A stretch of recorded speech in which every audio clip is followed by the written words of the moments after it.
Hola, ladies and gentlemen. ¿Cómo estás? Ciao, ciao. Welcome back to another episode of Henkersnackt. Hola, ladies and gentlemen. Oh, and I'm listening to my own video. Ciao, ciao. Be quiet, Hydra. There we go. Apologies. Professionalism. Hello, players. Bonjour. I was monitoring my own audio levels during the intro and forgot to mute it, so we got two of me for a second. We won't do a thorough recap, as always, because you can just go and read the comment of Mr. Matt last time as an effective recap. We will do a brief intro after we've spent the next few minutes dabbling in our little mini-game of character exploration as we delve into what might be going on inside the heads of these poor, unfortunate souls. Did you say character declaration? Yeah, that's true. The first deplorable, Gaspard. Oh, yeah, sure. Should we go for 2 physical this time? Because Extended digits. Because stuff. Glowing skin. Anything take your fancy. What is distended? Is that short Longer, I think. or longer? Or Longer. why doesn't it say extended then? What's distended? Distended. It might even mean swollen. Distended? Like Yeah. a distended belly. Yeah. I'd think puffy. Puffy, stubby fingers. Gives you plus 10 dexterity. That's not whatever. I think glowing skin. Glowing skin. Nice red glow. Yeah, absolutely. I think given what you've been swinging a sword at recently, it's only fitting that you get some sort of happy prize. Yeah. Okay. A potential feature should you continue to fail all corruption tests. Although I think you're right on the line, if I remember. Yeah. Good times. Dagmar, do you want to hit some buttons? Sure. Scroll there. There's the mental. Erratic fantasist. Physical. What distended digits today? Yeah. What is erratic fantasist?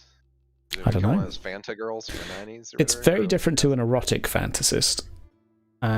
It's slightly less predictable. Far less predictable. Erratic would be jittery. ADHD fantasy. Yeah, all over the place. Okay. I'm a dwarf. I'll go with distended digits. Why not make my fingers even fatter? Okay. I like it. I'll start deleting a few so you don't have to scroll up quite so far, Deetliv. Bloody sausage fingers. Right. Okay.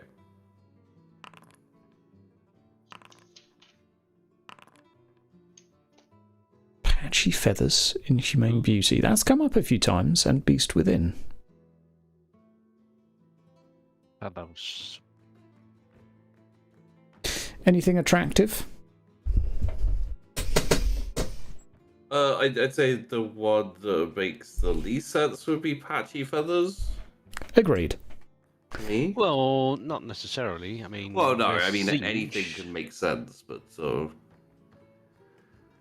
It would be out of left field. Well, These- come out of nowhere, yeah. Beast within. Externally, not really. Yeah. Internally, maybe. Inhuman beauty, as well as just kind of like one that could apply to anyone who isn't Dagmod. So. Yeah. I mean, I guess it's a question of if one's vanity is perhaps called into question and one's ego, but we're obviously not running so much of a Slaanesh theme, so yeah. I guess he has a fur coat, doesn't he? Not a feathered coat. Otherwise, that would have been a nice a nice morph. Well, He does have a slight birdie zinchy like vibe to him, but Yeah, well, he's a wizard, so... yeah. always opportunity for Zinch. Well, feel free to come up with other ideas of your own. These are just potential sources of inspiration for you, so we can always re-roll things if needed, and physical manifestations will not magically appear in a split second. So, I think we can get the show on the road, and firstly, I think we're going to have to change the music. Because we had, and we'll go back a couple of minutes into the last session, we had a little escapade within hell. Let's do the hell music for a second. And while there was a conversation had. I won't summarise everything said, but some conclusions were made that perhaps her disappearance, her imprisonment, or whatever strange situation she currently finds herself in. And, with that being said, Dietlev smartly took leave, and it turned out he was the only one able to do so because Dagmar and Gaspard had both something running and coursing through their veins that prevented them from leaving. Gaspard attempted to try some holy water, which did do something, but also hurt a hell of a lot. So, slightly scored, the two of them had to engage in a, let's call it a duel, of frantic dodging, ducking, dipping, diving and dodging. If you want to see what they were fighting, go and watch the last episode. But we now turn to Dietlev arriving through the circle into the house, followed probably only 10 seconds by the other two. But Dietlev, do you recall the phrase you uttered last session? I believe I said, I have come to receive your confession. Indeed.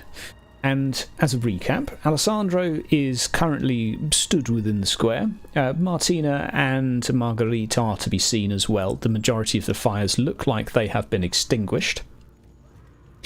This is maybe in the periphery of your attention, Dietlev, right now, but you see nowhere on fire, and yet you do have... Something has changed since you arrived back, and that is that those fires you had just witnessed while, let's refer to it as hell, while you were in hell, imagine they overlay everywhere you are looking now, but only with the faintest of opacities, but it is there if you focus. The opacity bar is on like 10%. Exactly. There is an overlay, if you will, to use our language, but... I make thumbnails. Yeah. It may draw your attention for a moment, but of course there is something likely more pressing. So, stood in front of you is a rather confused-looking Alessandro, two palms facing you, places a bucket of water on the floor, and has a confused look about him. Mi scusi. I thought we were... I thought that we had resolved our issues. I believe you came to me asking for mercy and I said I couldn't give it. It's a possibility now. Very well. Shaliar is the giver of mercy, but I will gladly request again. So, you said you despise wizards and magic and all of that, yes? Yes. He's knelt down by now on the floor, sort of fingers interlaced, clasped in a praying position.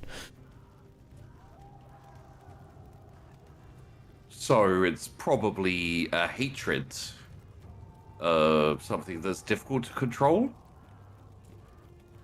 I use all of my strength, but it is a gift that is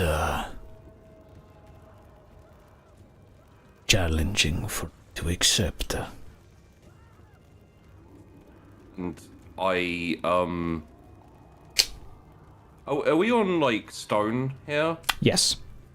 Beautiful. I use my scythe, kind of wooden handle, just to slap it on the stone slightly. Okay. In a minorly ominous way. Okay. Then please tell me, what happened to Rosa? I do not know. She drank from the Sacramento and she was ill. We assumed she was touched by a demone. Perhaps she had been tainted by something, so we wanted to keep her close. We put her in the building for... well, we did not want to... It appeared to us that Achaidh had rejected her, so we put her away. We did not want to anger Achaidh, but we did not want to commit the girl to the Sigmarite witch hunters. We wanted to be assured. And Gaspard and Dagmar you would be approaching about now. Okay, and you said that, was it Marguerite and Martina are outside? Safe distance, both sort of stood there inquisitively listening from a 10-yard distance, but Okay. stood sort of side by side. All right. Yeah, I'll be kind of limping a little bit, just still weak from the battle that we just had that Dietliv is unaware of. Okay. Kind of using my pickaxe as a walking stick again, and I'll say, Martina, miss, if you could just make a quick round in the temple and let everybody know not to don't drink the sacramental wine, and no time, just it ain't safe. She looks toward the well where Otto is pulling up another bucket and goes over to speak with him. Marguerite's just stood there with her arms crossed, a hand sort of clutching on a cane. Just looking at the conversation between Alessandro and Dietliv. Gaspard, what are you doing during this conversation? Just one thing for that to see. Okay. He is angrily walking from the house that we came from towards Alessandro and Dietliv. Alessandro! You traitor! Come here! And he draws his blade and approaches him angrily. And you will note to your side that Marguerite also approaches. Though she doesn't say anything. Stops probably a yard away from you as you approach. Dietliv, you have an angry Gaspard with you as well. Please, what I have, please, if you may explain. He points his rapier at the throat of Alessandro. You explain yourself, monsieur. Right now. How is it that... How close are you getting? Almost at the point of drawing blood. Okay. How is it that the wine that you gave me and Dagmar and also Rosa is tainted? Explain yourself. It is a sacramento. It is not a tainted, it is a holy. He looks toward both of you in a... Maybe... Who wants to roll an intuition? I'll give you one of you a roll with a +10 as a combined. I think Gaspard is too angry to notice, so probably Deedlove. Deedlove? You can have a +10 as the others might pick up on a little detail here and there to assist. And this is intuition? Intuition is...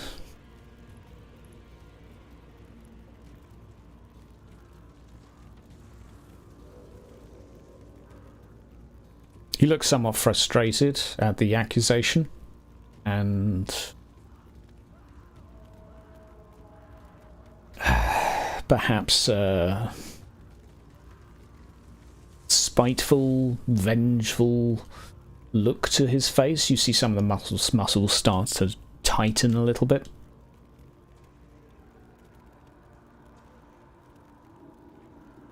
Do you mean to tell us that you did not have any misgivings, worries, anger about Rosa? And I look at Gaspard. What was the old woman's name? Isabella? Isabella. That they were possibly dabbling in magic?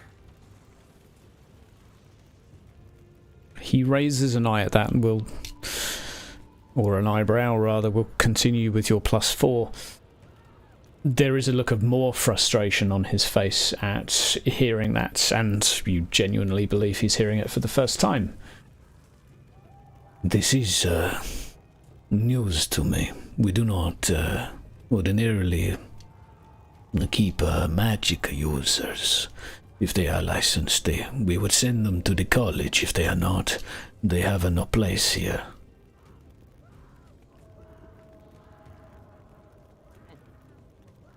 I'll chime in. Well, Drukin, I read through his journal there. Dowie fella that stayed over.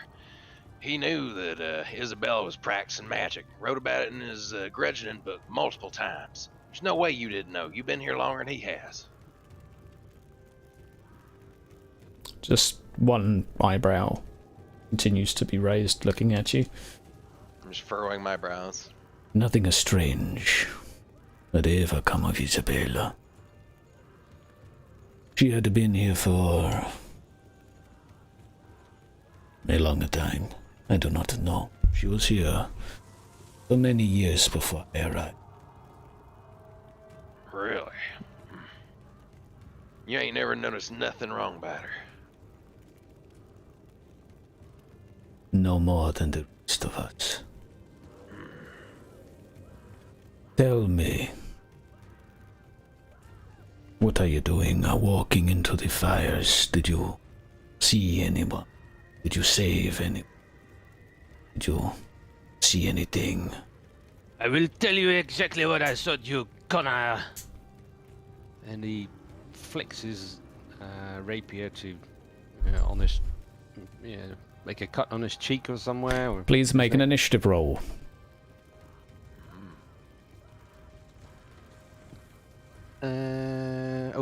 Initiative. I'm assuming challenging. Yes. A good roll. A good roll, a good roll. And,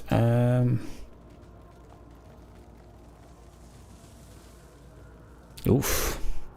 Very close. You go to flick your blade, and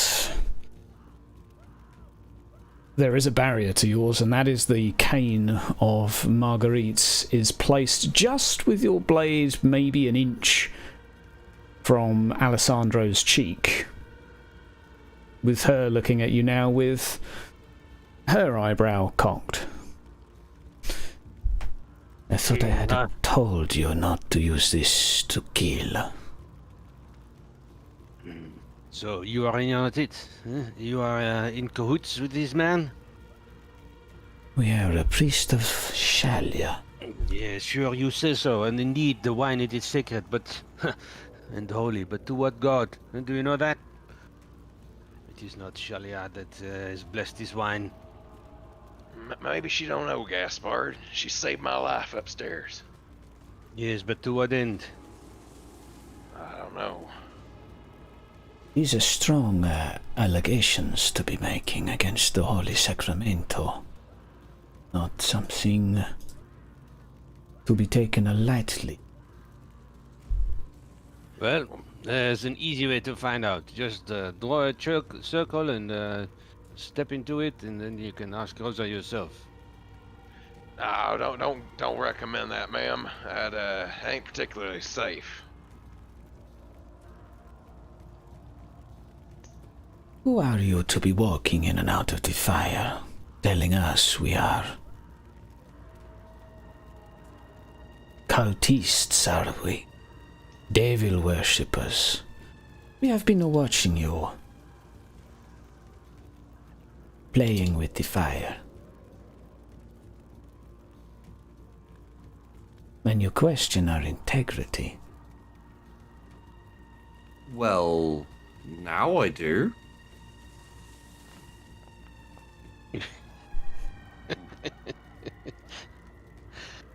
That is bad. How have you been watching us? There are windows. Just points up to the balcony. I am not a spy, but I have 2 eyes, and there are not many people here to watch. Oh, so you mean you've seen us going around trying to investigate, trying to figure out exactly what's going on here, because I think we could all agree at this point there is an incursion of some kind. It was caused at some point before we got here. Perhaps it has drawn people toward it.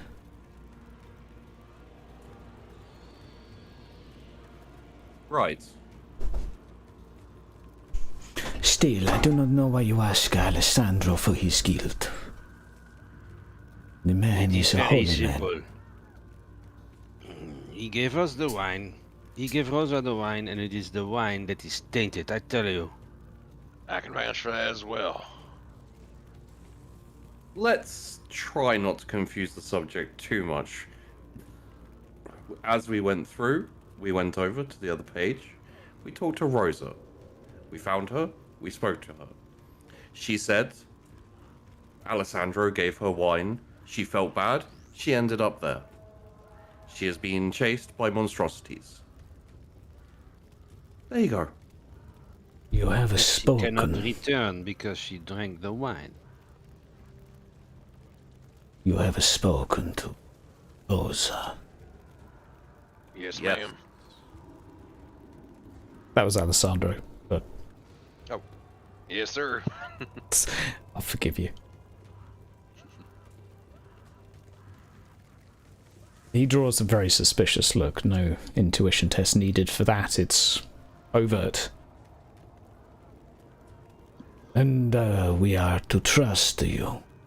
A holy Sacramento is accused of being corrupt, and yet you speak to the child who herself had rejected the blessing of Ashalia. Perhaps, Did you or did you not give her the wine? of course, I give it to everyone. And what happened? She was sick. You rejected it. She was vomiting. I suspect that she rejected whatever the taint was in the wine. That she rejected that. And it did not work because now she is stuck. You gave us the wine and we went there and we got stuck because the fucking wine is tainted. Possibly. Perhaps I should Okay. drink some and prove it. Why don't you drink it? I have been for months. Look at Trying me. to widen my eyes. Do I look dead to you? Do I look tainted? Well,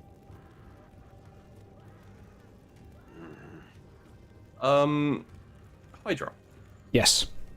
I can't see the mark things on the other two, right? Sort of glowy vein type phenomena. Yeah. We can roll a test just to increase your paranoia. Okay. Let's roll a hard perception. All right.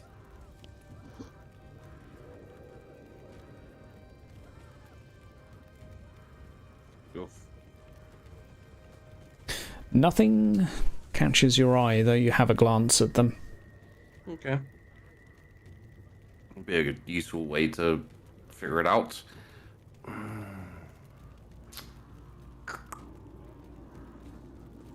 Dagmar, What?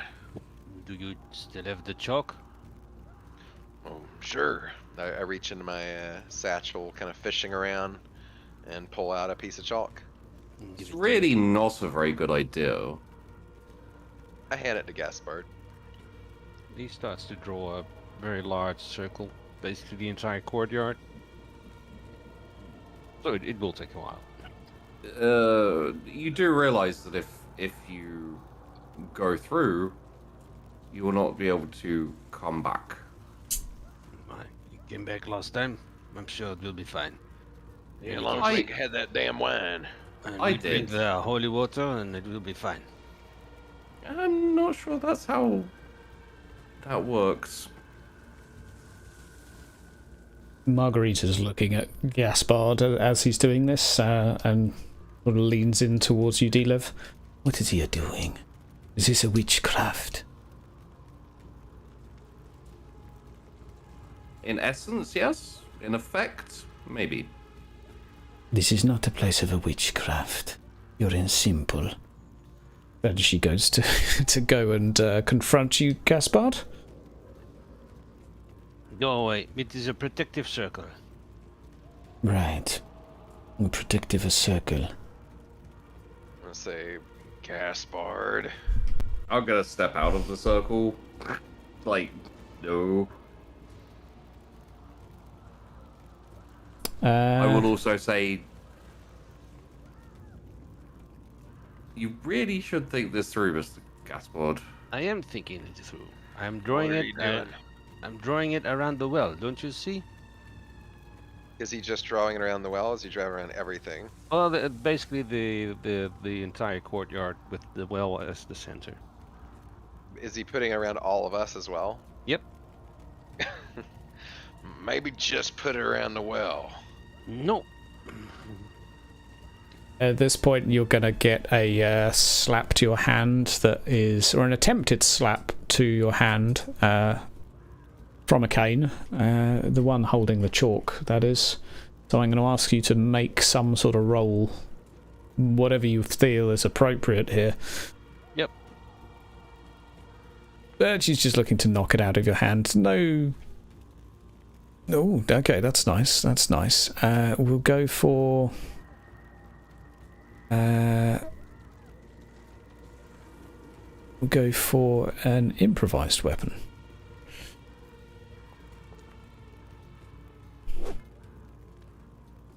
Stop it. What are you doing? What are you going to do to us? What are you afraid of? Why are you? Witchcraft. There's no witchcraft here. Well, just draw a circle and it will keep us safe. Now, step out of the way and I will continue. Martina and Otto have kind of scurried away during this I'll say confrontation. The two of them both looking coy. Martina sort of holding Otto as he looks faint. And they've already walked up the steps. I am actually going to walk in front of Gaspard.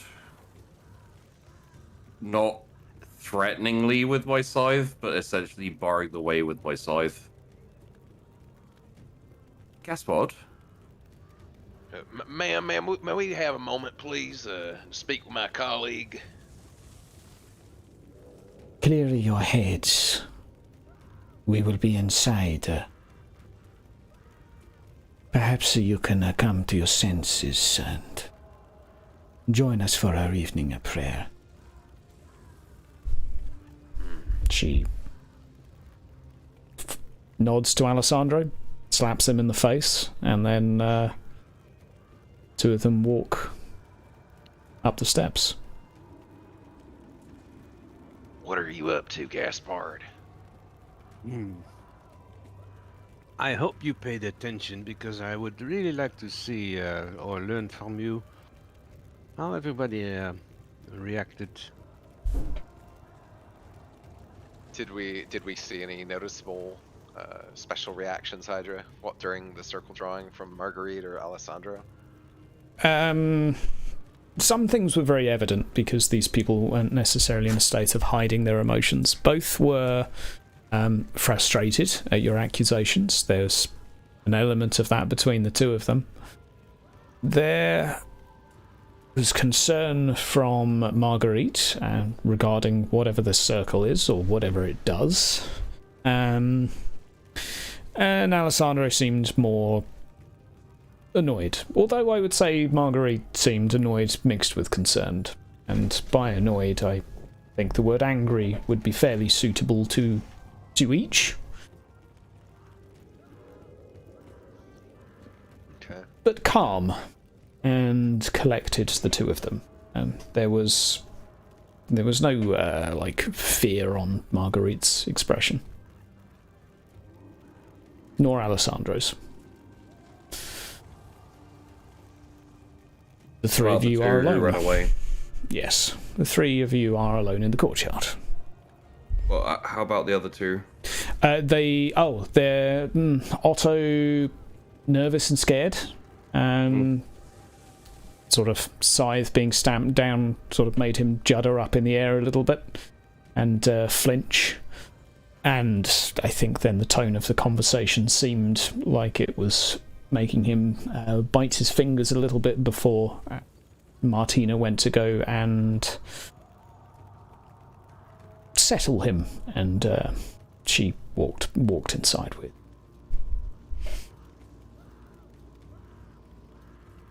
I'd say difficult to read her expressions because she would have been walking away from you for the majority of it. Yeah.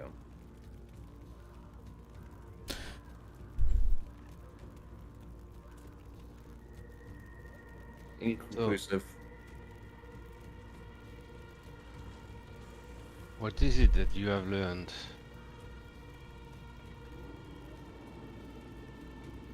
Nothing solid. I thought perhaps the revelation... Well, the revelation that Rosa and Isabel were possibly screwing around with magic. Seemed surprised, so... My assumption was he got angry, he got murderous about that, and did something about it. Seems less likely now, although it doesn't rule out him being tainted, corrupted, insane, hiding it well, and started this whole thing. Unsure. Did you happen to ask him where he learned that prayer that he did for the sacrament? I didn't know there was a prayer he did. Well, he told us we had to do some kind of long praying and take about 10-15 minutes. Oh, I was already off doing other things by then. I know nothing of that. The barrel is still there where he had done the prayer. It would be that small door to the right of the steps on the picture, and that is where the wine cellar is. The door is still, for the first time, it's been left open. Presumably with such distractions.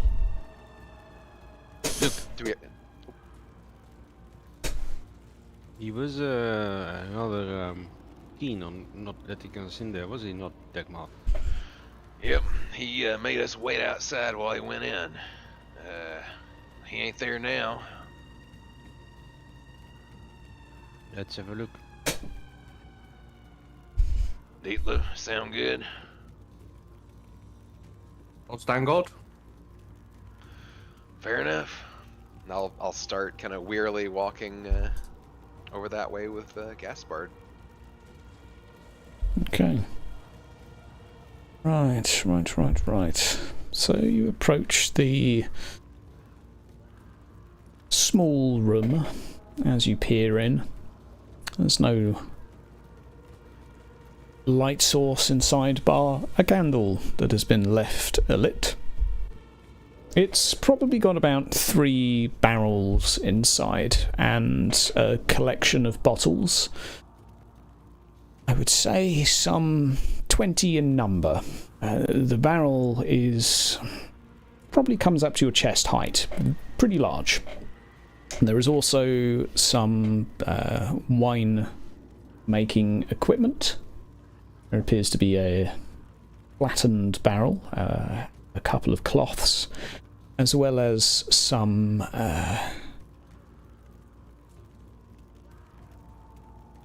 evidence from the floor that this room was also used to create the wine.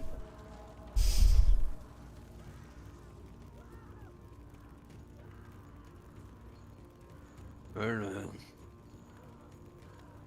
I don't know. You see anything of note? Nothing particularly damning, I'm saying. Maybe some of the marks somewhere. Let's try the barrels. Maybe there's like a secret passage somewhere here. All right. Yeah, I'll take my pickaxe and kind of wedge it on the top of a barrel to kind of pop the top open. Okay. Out of the 3, popping the lids off of, only one of them still contains wine. It's about half full. There's a fairly substantial amount in. You would struggle to lift this, put it that way. The other 2 still smell of wine, but emptied, and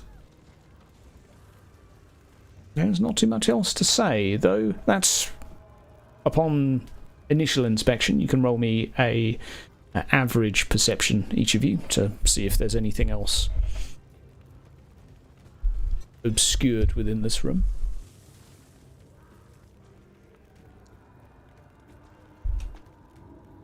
Okay. Dagmore, what distracts you?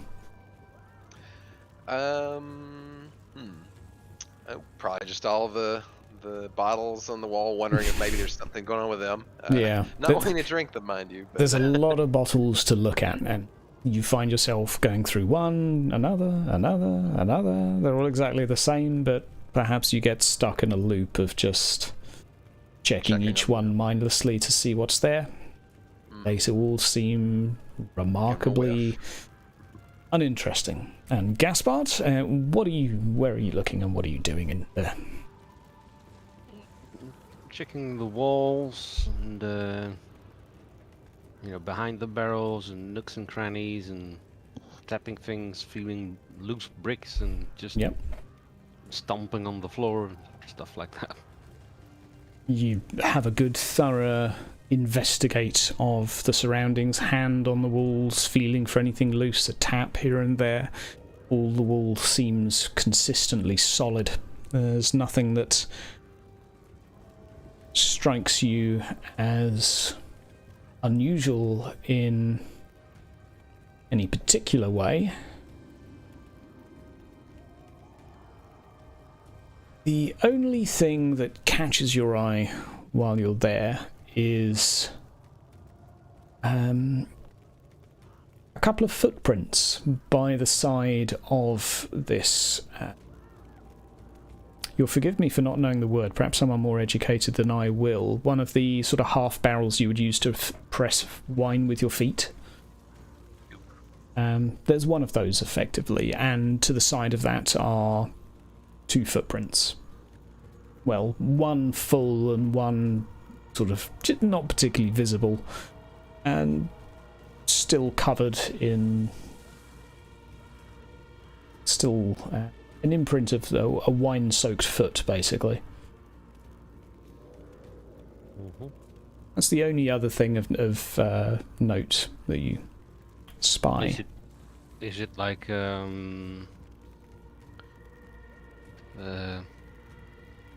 generic footprint that could be of someone here, or is it like a very weird-looking footprint, or I would say small, it's or yeah. In terms of size and appearance, it would be very difficult to draw any major conclusions. It's not of a little girl. You could sort of rule that out. It's of a person. There's no sort of extra toe or anything particularly unusual to it, but it would be challenging, let's say, to draw any firm conclusions having not inspected the feet sizes of all of the individuals here. but it is still sort of wet. No, it's dry. Okay. Yeah, completely dry to the touch, as is the remaining wine within the barrel, or the remaining grapes rather. It's dried out completely. And where does it lead? Where does it point? It's a single footstep, and there is a stool next to it and a rag, but it would certainly look like whoever was there cleaned their foot afterwards. And afraid not much else to say. Dagmar, what do you make of this? It's Make a what? well, it looks like they don't really clean the floor here because there's a footstep here. I mean, they I did kind of lean some- over tiredly, give a little squint at it, and say, "Huh? What do you know? You're right. I mean, I reckon they were pressing grapes to make the wine, but how's that important? I don't know. Looks I like reckon- they clean their shoes or feet. I don't know. Seems like something you'd normally do making wine, though, right? Oh, yeah. Use this rag. Pick up the rag. Look at it. Generic Yeah. cotton cloth.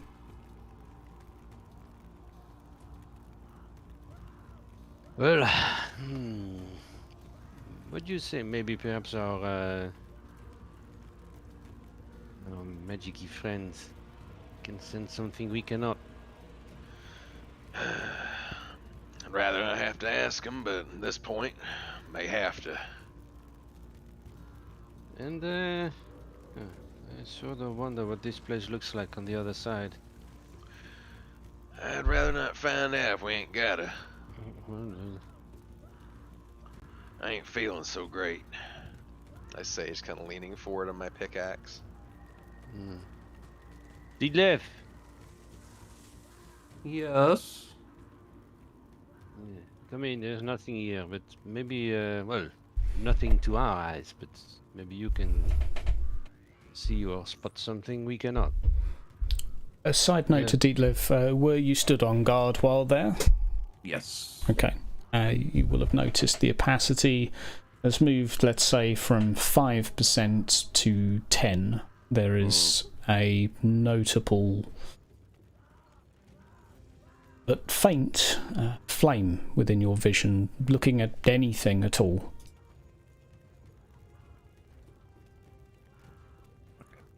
I walk in. What is needed? My eyes? Yes, I mean, does not seem to be anything here other than this candle and well, the wine barrels and well, there's this footprint here. I don't know. You're always telling us you're seeing windy wizard shit, so look around. What do you see? I will look around. Yep. I will say nothing stands out as obvious to you. In regard to the winds, there is nothing immediate that draws your attention, but I will ask for a roll to follow up for the more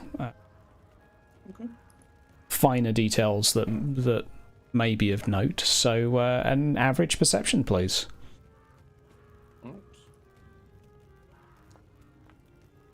Okay. there is definitely an attraction of the red mist and unholiness that is floating around, both to the central barrel, the one containing the wine,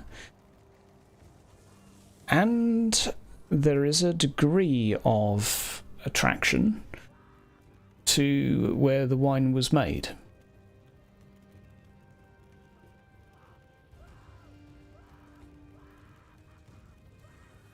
Maybe? It's a little hard to tell. Squint, might see a little better. It's not really how it works. That's how it works for me looking at things. Oh, incidentally, we are Yes. on a little bit of a time crunch. Oh, but of What's that course. supposed to mean? You know how I said that this place seems like it's under siege? Right. Well, not for much longer. Let me guess, they are losing. Depends what you mean by they. Hopefully the demons. I No. do not think so. We do not have the best luck, Gaspard. Well, no, but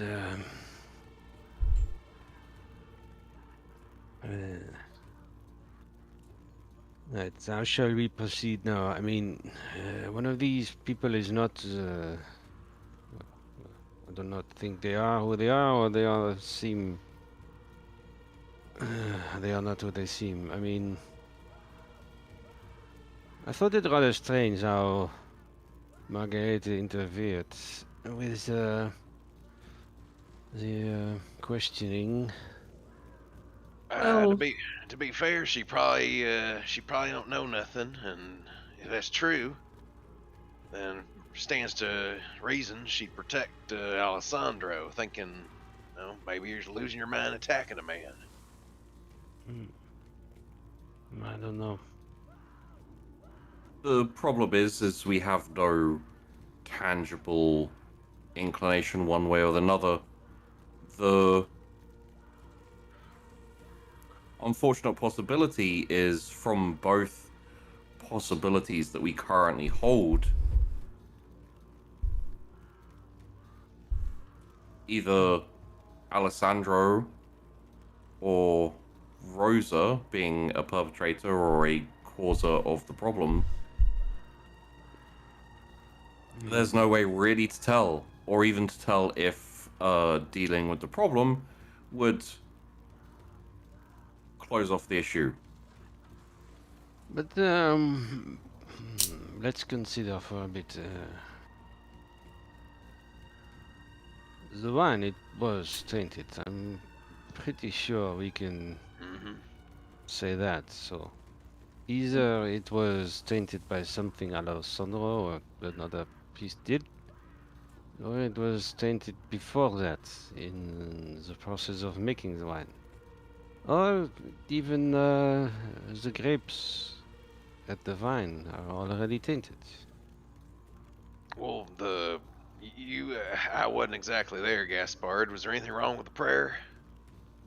Well, that is also a thing, because I do not seem to remember the prayer. Well, that seems mighty peculiar. I only remember him praying, but it's like when I try to look at it, it bends away. I don't know. Sounds like some kind of shady-ass magic. Well, yes. I say we ask him where he learned the prayer. If he came up with himself, if he read it somewhere, it might give us a clue as to who doing this. Maybe somebody put him up to it. Yeah, I'm also very curious who made this wine, and maybe we should take a look at where the vines are. If they're close by, sure, but... Did not they say they were, like, over there? To the outside? left of the main building, they would have been pointed out, and you would have seen them while walking past. There is sort of a small orchard. I widen my eyes. Say, oh, my eyes weren't even paying attention. Yeah, if they're right here, then sure, we can look at them. Yeah, I will go have a look. Over here, yes. Something of note. The darkness still has figures moving around, shapes, as this night does every year. That's perhaps not unusual. The orchard is in the darkness, however. Or you broke up for a bit. The orchard is what? In the darkness. It is most definitely not illuminated in any way. Only maybe 10 yards from the side of the building, but as you walk around and look, there are small critters, you might imagine. Who knows what form they take, but the shadows are moving. You go fetch your lantern, Dagmar. All right, and I'll go over to the lantern that we put outside the inn that hangs, and fetch it, and see if I can bring it over. Okay. Fetch the lantern.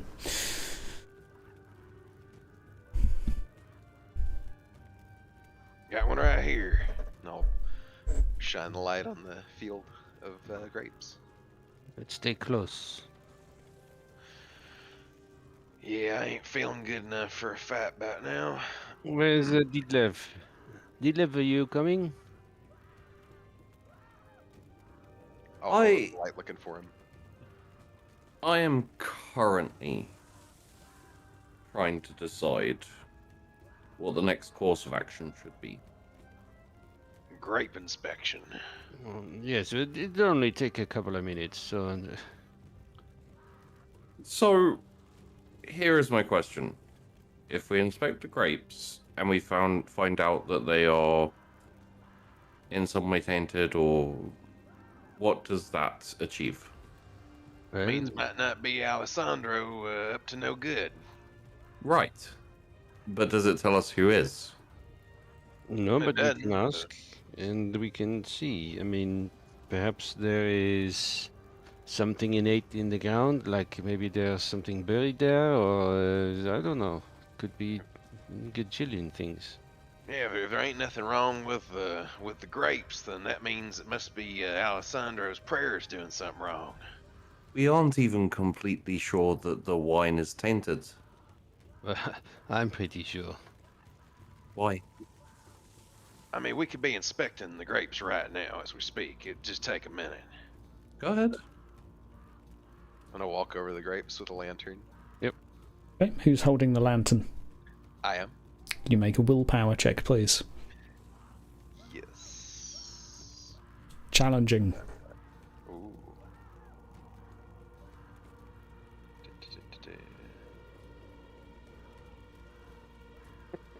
Okay. You slowly and cautiously make your way through the shadows in between the trees to begin to inspect. It goes on probably for the length of the building, some 30 yards in total. Row upon row upon row of grapes. They reach probably just above head height. And there's a good sort of 2 persons width between them, so fairly spaced out. The terrain is rocky though, and there is still the occasional boulder that interrupts your vision. More concerningly though, the light illuminating your lantern begins to shrink, and the range of the illumination decreases fairly substantially as you begin walking, with silhouettes in the shadows starting to hiss, snake-like sounds, and let's say the paranoia of what is moving in the shadows increases. I'll take a couple of steps back. Gaspard, getting a good look at these grapes. I think we might need to get moving back inside. Just a minute. I 1 will minute. Average. take my Yep. what was average what? Average perception. Sure. If you're having a good snoop around. Well, at first I wanted to take my flask and just scatter around any water that was in there. Okay, just sort of flick it around.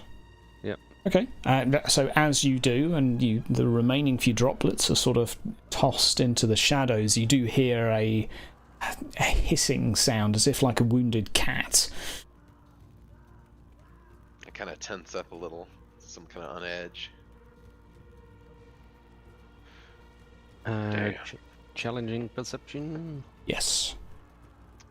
May have a look Oh, as sorry, I well did mean since- average, but Well, this is challenging. that's fine. +4. Damn it. There is one point where you're looking at the trunk of 2 of the trees, and 2 of them do seem to be scorched. The ground between the 2 of them, there is this burning of the ground. It almost as if someone had lit a fire there. Maybe that would be that sort of residual charcoal and ash. Only this smells a lot like sulfur. Is it a contained spot, or is it like Probably a, 1 yard wide.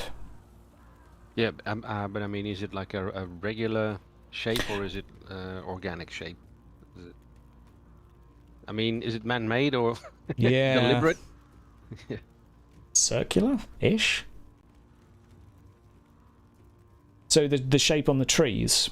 Do you mean? Apologies. It would be as if someone had held a torch to them. Maybe that would be your inkling on how to create such an effect. So maybe this was a big fire between the trees, or maybe it was a torch brushing against them. Something of that sort. I think we have seen enough, Dagmart, so let's go back. I agree. I'm already starting to back away, making my way back, holding the lantern out kind of warily, One looking more. over my shoulder. One more willpower test for me, Dagmar, please. Is that challenging? Yes, please. Yes.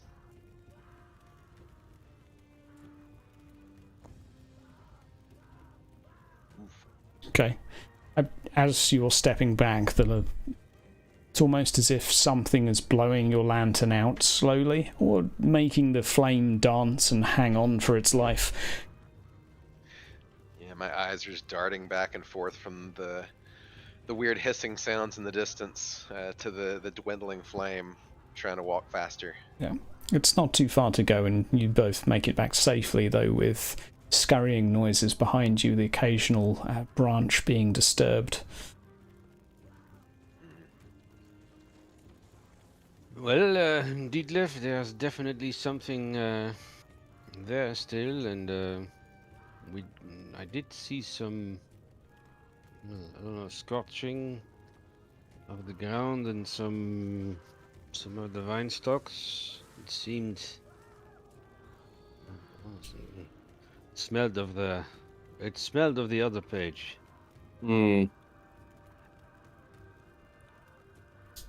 Well, Perhaps it was just accidental because of one fire occurred that as it occurred somewhere else, or maybe someone performed some ritual there. I don't know. no, it's hard to tell. For sure. And even if someone did perform a ritual there, we have nothing to indicate who.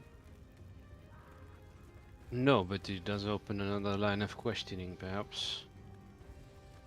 Hydra are the things that have been hissing and moving around the shadows. Are they getting closer still, or are they keeping a distance? And as you've been walking through the town during the past few sessions, they've largely kept within the shadows outside of the lantern's range of the town, staying out of the light, or perhaps just away from the temple.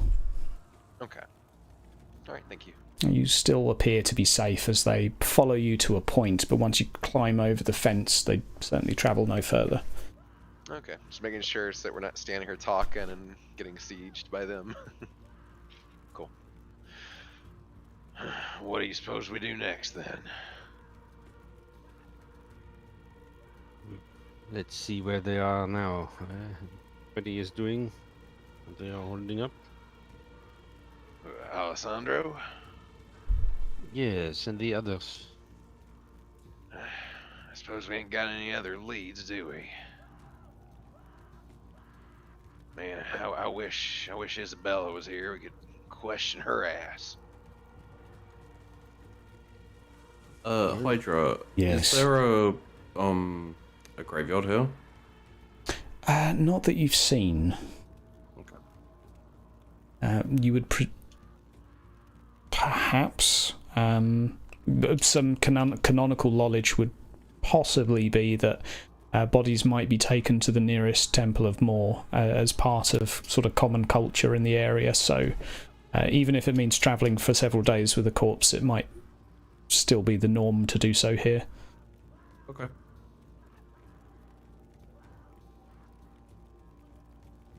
And on that note, D-Liv, that tint of flame continues to grow. Sake of putting it into context, 25% opacity. You can start to make out figures moving within the flames. There's no sign that anything sees you back, but you start to see just the faint outline off not too far in the distance of a hound walking over the hills. Well, if we're going to do anything, if anyone needs to get anything done, I'd say do it quickly, because soon we're going to have to hide. Maybe we should, I say maybe we check in with Giuseppe. Maybe he knows something as well. We learned things since we talked to him last, ain't we? Maybe we'll find him dead and we can try and solve a murder instead. Don't joke about that. Who's We joking? need him. Oh, no, perhaps he has some information, so it's a start at least, so. Well, let's get to it then. Yes. I'm gonna start walking up into the temple. Okay. Would anyone like a 5-minute bio? Sure. Sure. Let's take a chilled pace today. Despite the creeping doom. See you in 5 minutes, ladies and gents.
Hello, ladies and gentlemen. That was a quick 5 minutes. I didn't time it. Fight me. Welcome back, players. Now, I believe you are walking inside currently on a bit of a power march. Yep. Time being of the essence, please. Where are you going? What are you doing? I'm thinking we are wanting to visit. What was his name? Giuseppe? Yeah. Yeah, that's Okay. where I was going to march to, unless... It is I, Leclerc. Giuseppe. Okay. You head over. Sure, we'll leave that music on. You pass by Elise, who is asleep again in her bed. During your decline down the stairs, you pass no one else. And stood there and looking at the painting on the wall is a once frail old man. Ciao, bella, bella. Welcome. Giuseppe, we went back to the other side again. Hey, you kill a demon, eh? Well, not exactly. We did find Rosa, though, the little girl.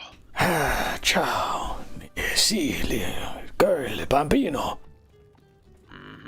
Yeah, she, She, you were saying, diavolo, tempalo, eh?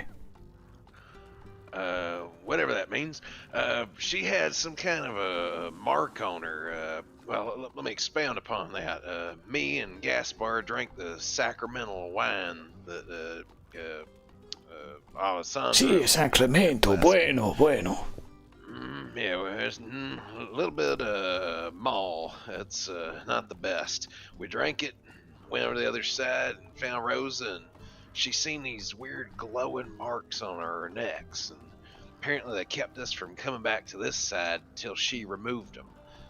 She's got a mark of her own, and she says she can't get it off. I was wondering if you knew anything about that, how we might get that off her, or Marco, what it is Marco. where it come from. Sì, sì.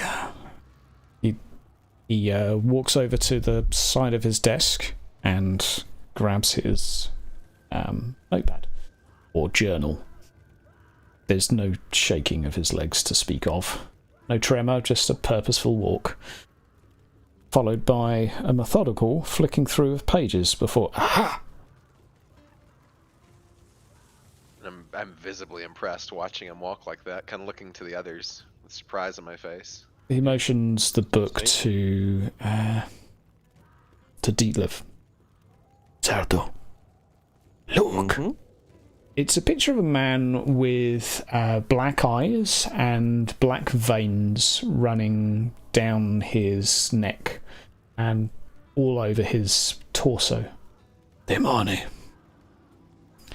He drank di demoni.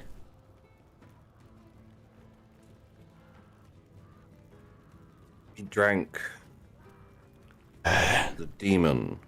Sì. He goes to like reach for your arm, if you permit. Hesitantly, yes. He makes a finger motion across your wrist, just swiping his finger from side, and then sort of turns your hand over and squeezes it. Demoni. Drippa, drippa.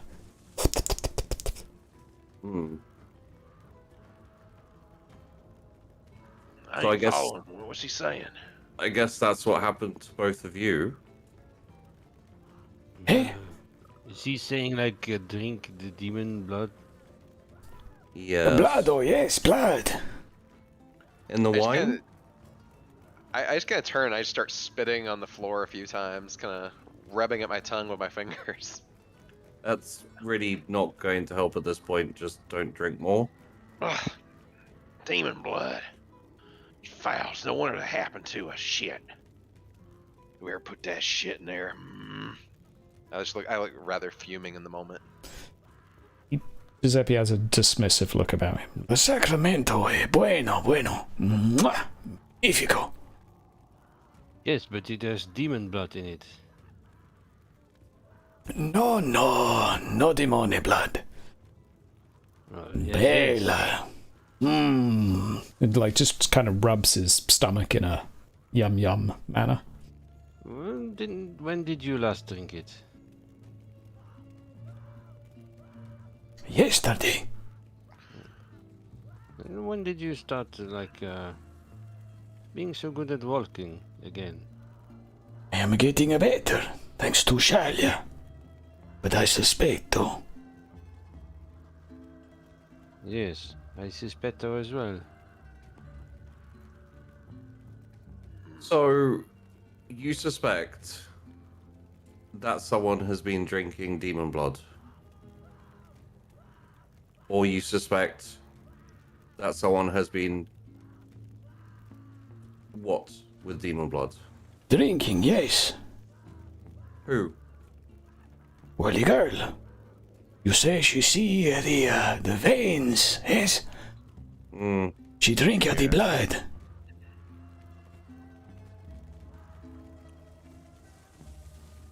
How would she get her hands on demon blood?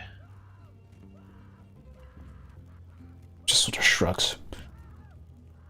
A dire, sospetto.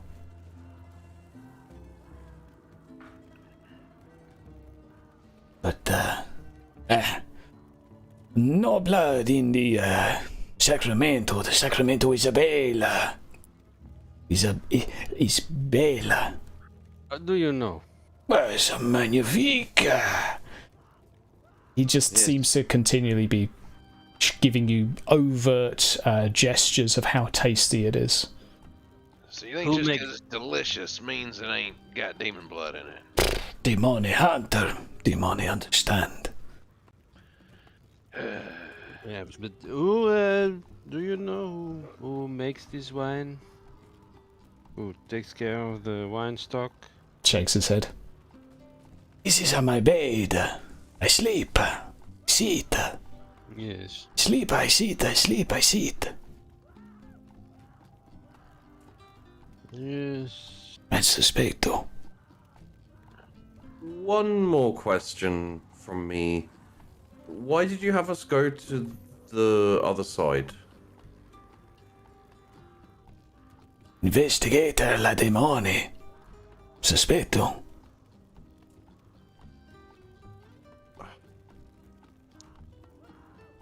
Investigate what? La demone. La bambino. Do you want us to save her or kill her? It depends. Depends on what. On whether Little she's girl. corrupted. Yes. Or she is a special.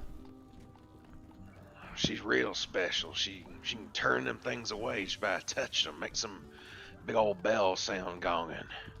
Di bella visascialia. Sì.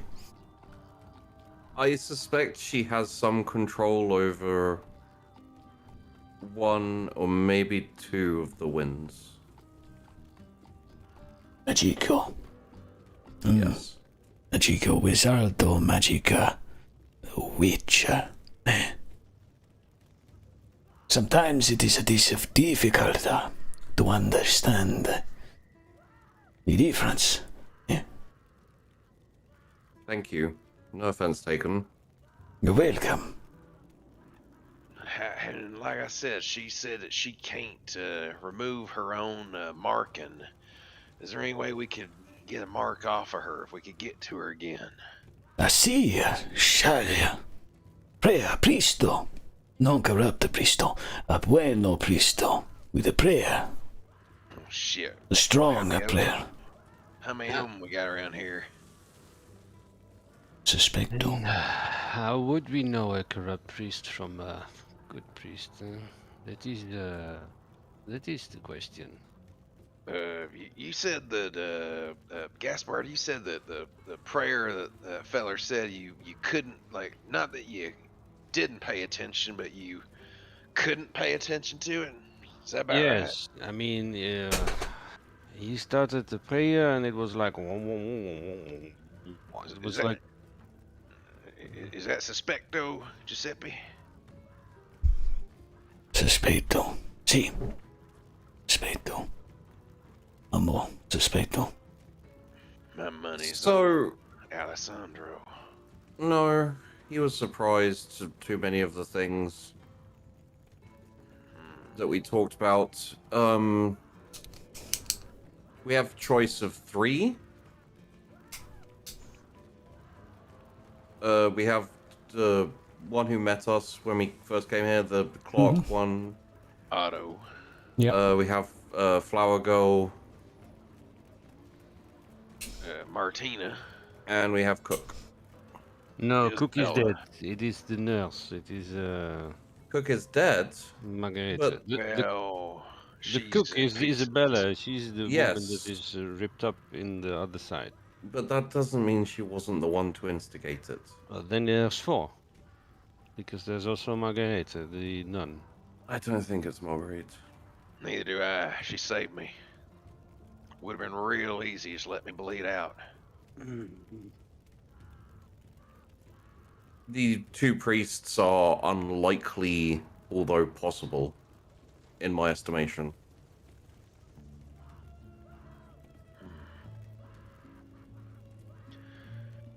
Problem's knowing which one.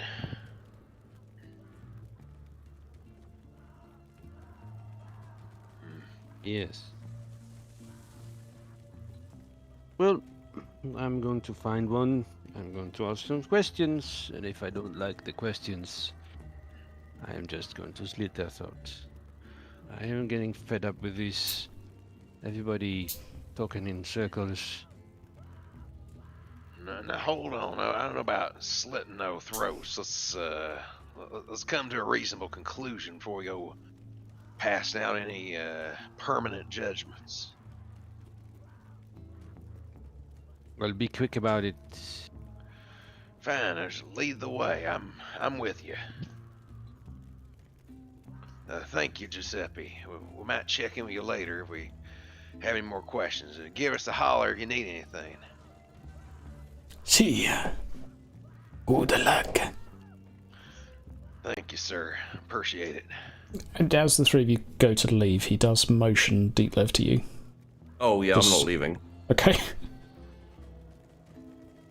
Once the other 2 are sort of turned away, he just sort of points at Gaspard. Sospetto. Uh-huh.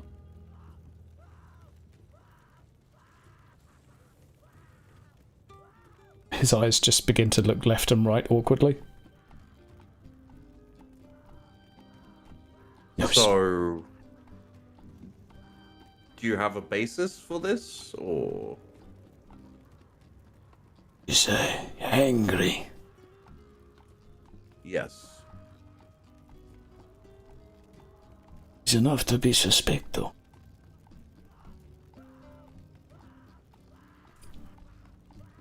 The anger is too much. That is the dark ones, the goal. We must be sospetto.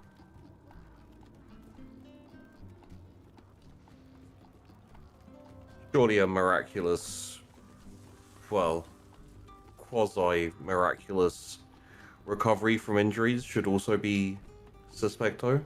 No, Shalia. She Right. saved me. I mean, or something else did. No, Shalia. No see. sospetto. The Sacramento es bueno. Well, the sacrament was suspicious, and is suspicious. No, no. No sospetto. In fact, as far as I know, I'm the only one who didn't drink it. I wonder if you went through the chalk circle, whether you'd be able to come back. I am old. Right. But you recovered. You recovering? Oh.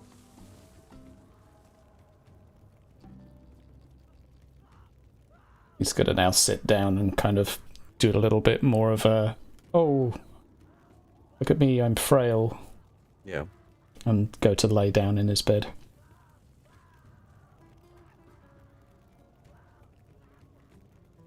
Sospetto. You can suspect whoever you want. The problem becomes is when you have no basis for suspecto, your opinion becomes meaningless. Especially when you start to become suspecto yourself.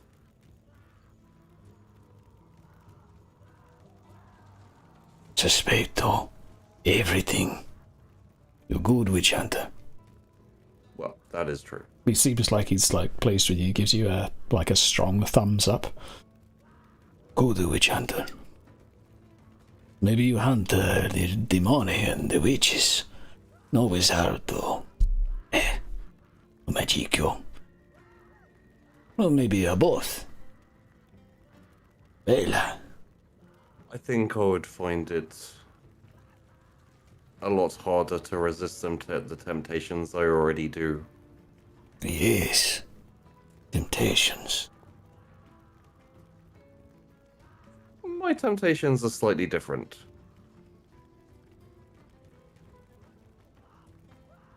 He gives you a nod as if sort of like...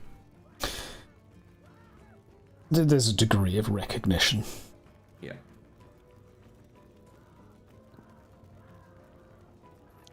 Is there a graveyard here? No. Do not think so. Is there a place that is close to moor?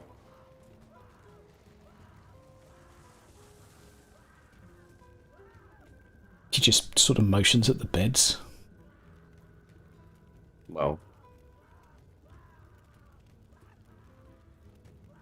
makes a certain type of sense, I guess. Hydra, are there any, like, individual rooms or somewhere semi-sequestered I could go to? The only sort of two quarters in this wing you've got the, let's say, the civilians, and in the other wing you've got where the priests sleep, on the lower floors. So this one doesn't have a door to it and has two guests. You don't know where the priests are right now, but I think you did go into the other area once, which was behind a door, but I don't know if that answers your question, but that's what you got. In that case, I'll look at Giuseppe. You're going to need to be ready to fight. We don't have much time until the demones show up. Yes. So, get your shit and get ready.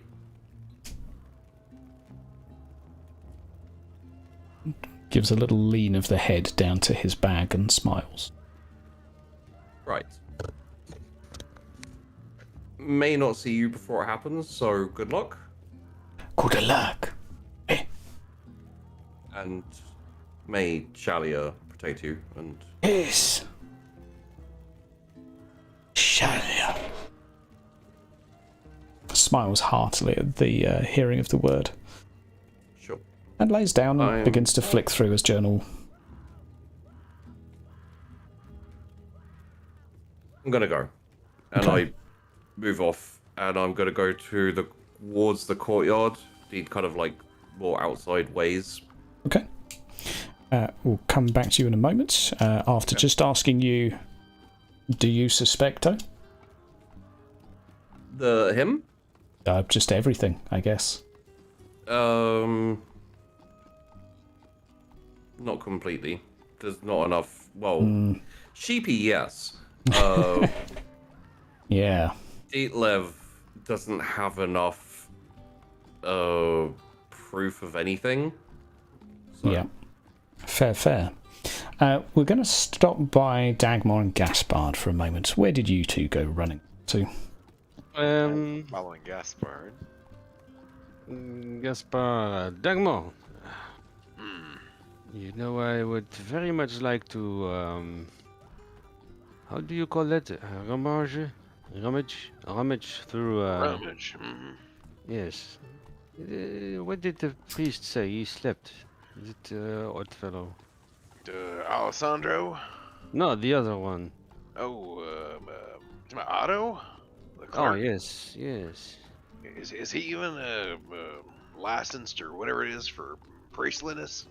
Well, I'm not, I just want to, go through whatever personal belongings he has to see if there might be some indication that, I don't know. Because Prove his so, innocence. yeah, so far we've only seen Martina's room. He showed us when we came in. I can show you the way, and I'll walk him right. I'll take the lead and walk him right over there. And As well, and if as he's we're there, going, then if he's there, maybe ask some questions. And I think he seems to idolize you somehow. So maybe if he's there, then you can lead him away somehow. I don't know. But, I ain't too great at line, and just say you're going to flex your muscles in the courtyard in the light of the moon or something like that. that's a bit beneath the Dowie, sir. Yeah, we don't particularly go that way. But I must say though, if you do search through things, I do feel a little odd about it. But as long as you don't go pocketing anything that don't belong, No, I that's not just want wrong. to He's look got. for things sospetto, as the Of old course, man of course, said. yeah. Just make sure we're trying to prove his innocence and what have you. But all right, yeah, I'll show you right over there. I'll do what I can, Yes. and I'll lead the way. Okay, you're making your way over to the southeast wing. There is a door between you. You can hear the two priests upstairs conversing. Difficult to make note of what about. And you can also hear the scrubbing of floors up there. It appears to be empty within the southeast side.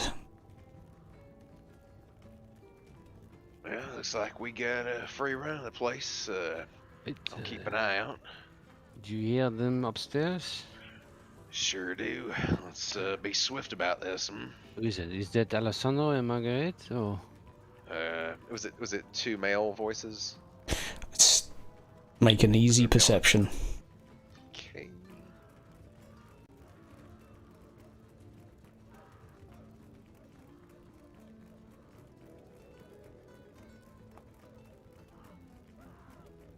Wow. You can hear Alessandro talking. The stairs are quite open, so sound does travel within here, and the stone walls certainly facilitate that. Alessandro is talking to Marguerite, and she seems to be calming him, or insisting that he sort of calm himself.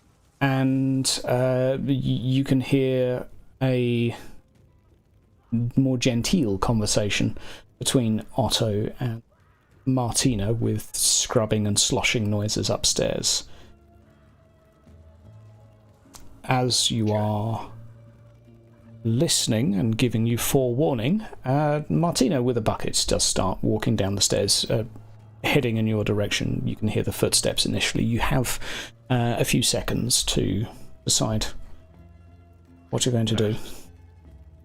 Do the stairs have a clear straightaway view to the quarters? No, they're kind of round a corner. Okay. Gaspard, search real quick. I'm gonna go keep Martina busy. You got him? Maybe 30 seconds to a minute. Vraiment, quick. bien sûr. And I'm gonna walk over the stairs, and I'm gonna act like I'm gonna go up them, try to meet her on them. Okay. Bump into her. We'll do Dagmar first then. Dagmar. Oh, hello again. Hey, ma'am. Did you let everybody know not to drink the sacramental wine? Yes, although it would seem there are some conflicting orders. I don't think Oh. you've made Alessandro particularly happy. Well, we got reasons to kind of suspect him I maybe see. some wrongdoing. I don't know entirely if it's his doing or not, but well, don't know how much I should be sharing, but I'll just say that we're trying to get to the bottom of what all's going around here tonight. And it's plain as day that things ain't right around these parts. I don't know. Have you ever heard?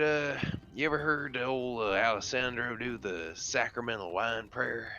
Oh no, I don't touch the stuff myself. I've been working up to it. I've been here some months, but I've actually avoided it, and his offerings, he keeps pestering me for it, but I didn't feel deserving, so I've not partaken. Why not? You seem a fine young finds I met. Not all of us deserve to be forgiven, Mr. Dagmore. Not all of us deserve mercy. Well, don't know I agree with that, but to each their own, I suppose. Indeed. I'm sure you can get there someday. I have a floor to scrub if you don't mind, so I'm going to... I'm holding you up. I'll scoot you on out your Feel way. free, I'm just going to be... She just puts the bucket down at the bottom of the stairs, just and begins mopping. Yeah, and I'll go ahead and I'll walk up the stairs just to complete the illusion that I meant to go up there in the first place. And it'll probably be about 2 minutes before I come walking back down again. Okay. Gaspard? You have a room. Very quiet room with... there are 4 beds in total. Mm-hmm. Just down the end of the corridor, and there is 1 candle providing a small amount of illumination, and there is a chest of drawers at the end, and each bed has a bench. A chest at the base. All uniform and all the same. Then I will do this. Well, let's see how we will do it. I will roll this. You will do it methodically. Okay, starting at the first one. Yep. And working across. Look under the bed, look under the sheets, open drawers, open boxes, all clear, next one. Under the sheets, nothing. Under the pillow, nothing. Inside the chest, who knows? It's locked.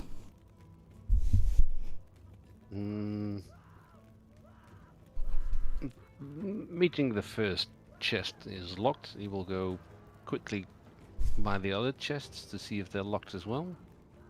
The second one is also locked. The third is not. Open it. Roll me 1d3. Oop.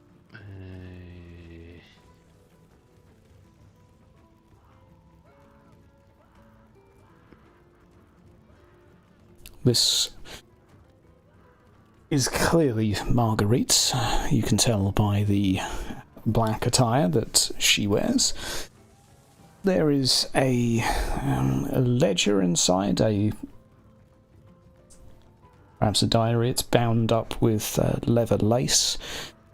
There are clothes, shoes, and there is a small short sword right at the bottom.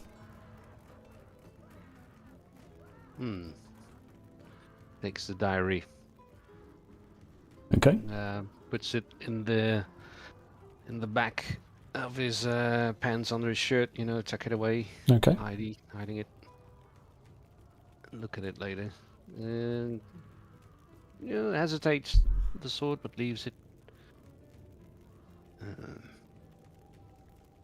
And proceeds to the first chest. Okay. Well, what are you going to do?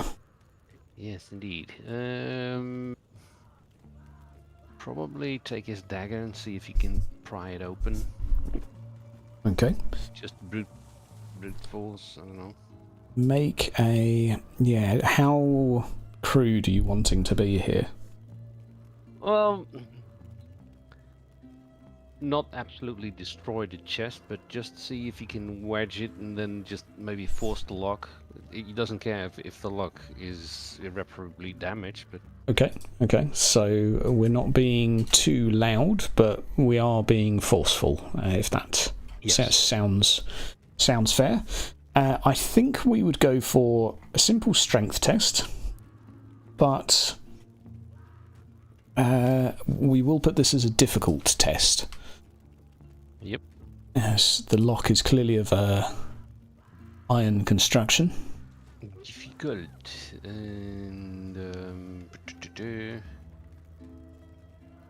why is this? I have something of an opposed strength test bonus, but I don't think it applies. It's there you go. Big bang. Too tight. Oh, alright, let's try the other one. Okay. You'll quickly move through the other one that's locked. I'll ask for one more test. Same again. Yep. Difficult. There we go. Tink! Straight away. The blade seems to catch the lock as you slide it in, and this lock is a little looser than the others. Can you roll a d3, please? Re-rolling 2s.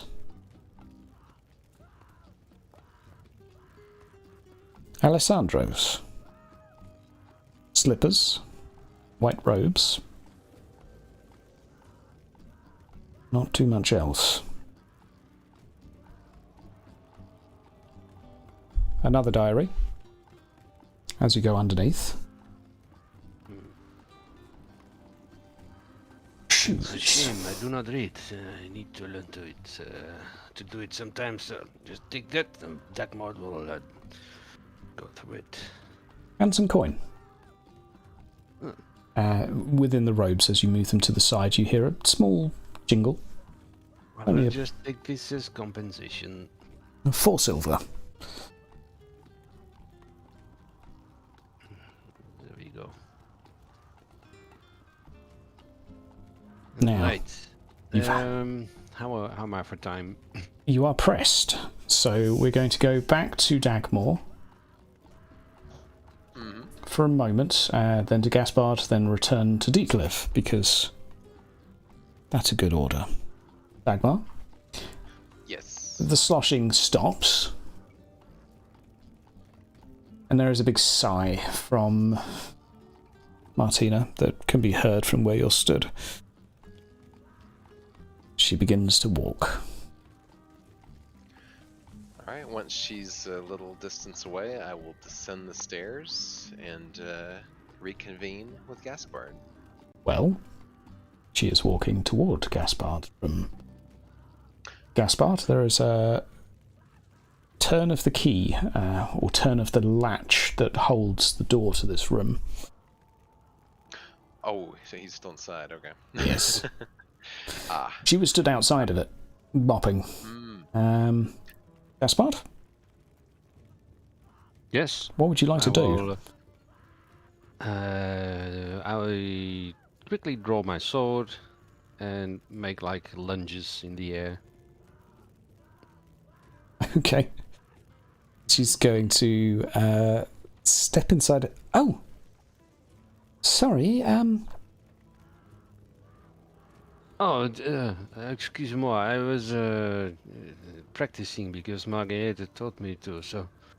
And I could not find her, so... I just practice here. I see. Oh, well, looks like you're getting rather formidable with it. Merci. I've got some mopping to do. Ah, bien sûr. Do not let me keep you. Dagmar. Okay. Good. Come. Maybe we can find somewhere else to, well, not be of any trouble to this lady here? Sure. Yeah, we're just investigating. Well, I am. I don't know what you're doing. Messing with your whatever you're doing. I was just practicing. Come on. Oh, come on, let's go.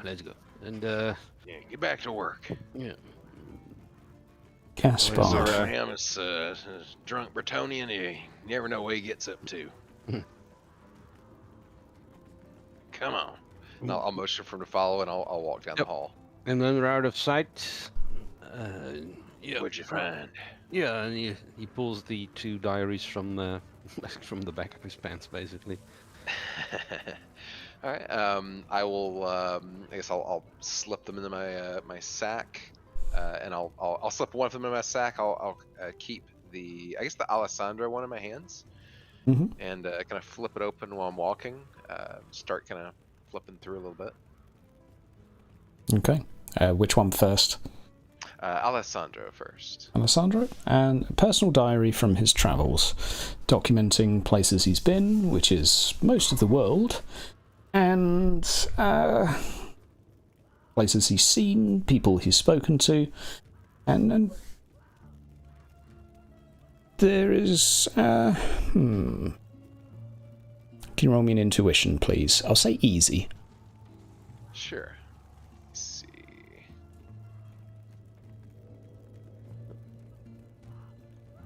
Intuition. There it is. Easy.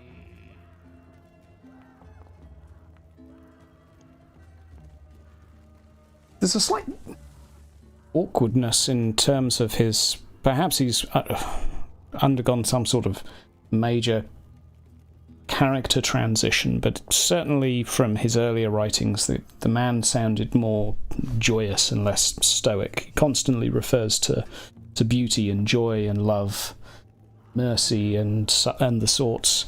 There's at least it strikes you as unusual that this man would have written such romantic tales. Sorry, cut out. So it was strange that what now? That this man had written such romantic tales. Okay. I'll go and I'll remark on that to Gaspard. So almost like he's how you say a different person now. Maybe. Wonder why. Indeed. What about the other one?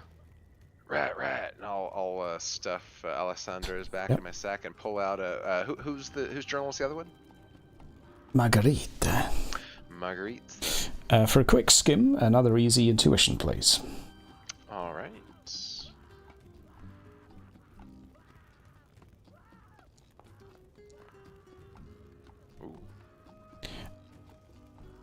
The first and last entries are quite different. The initial entry, and this is not assuming you read all of them, but we're assuming a primary and recency effect of skimming. So the first couple of stories, she begins to tell tales of places she has been, jobs she has done, although she never alludes to the details. She documents small quantities of descriptive information. Someone she met, where she went, money received. It's only toward the second half of this writings and scribbles that she describes more details. And common theme within all of it is a deep sense of shame and guilt. Certain emphasis on the shame, as she uses the word quite a lot, and she mentions twice that she would no longer look at herself in a mirror anymore. Okay, I'll recount all of that to Gaspard as well. And we're going to come back to you guys in just a second as we touch base with Deetliv, who has gone to observe the balcony, if I remember correctly. Yes, my essential aim is to find somewhere a little secluded and out of the ways. Okay.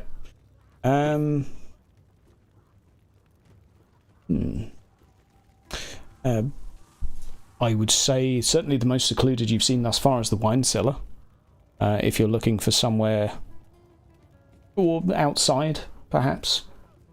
Yeah, I was thinking outside. Sure. The wine cellar would probably be not a preference for Dietlev, just purely because of what he's, what was in there, what he saw in there. Understood. Now I will say, as you step outside, you catch glimpses of more shapes moving. Two creatures side by side, one dragging a sword. Both walk from the left to the right of, over in the distance, the other side of the far buildings, but you're beginning to see them more clearly.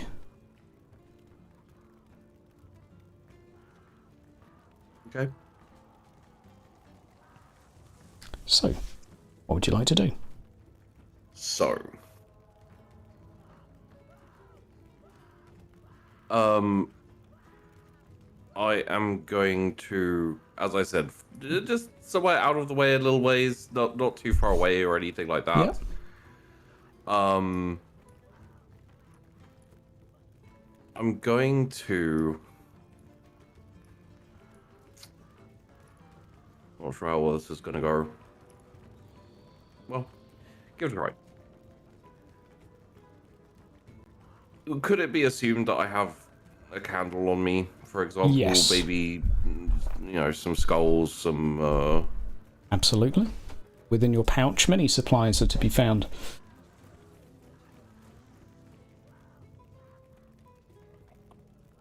So, I'm going to, place a few of those around me. Just kind of, little circular pattern around myself. Plonk down a candle, light it.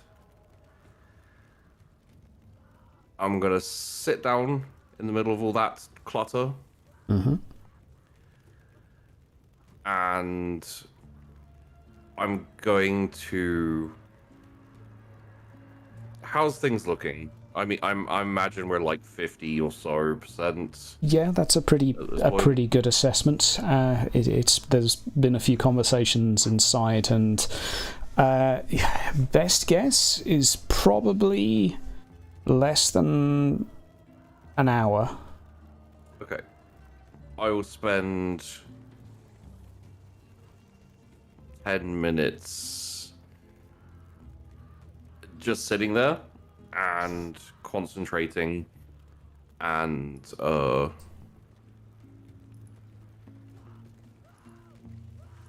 meditating, essentially. Okay.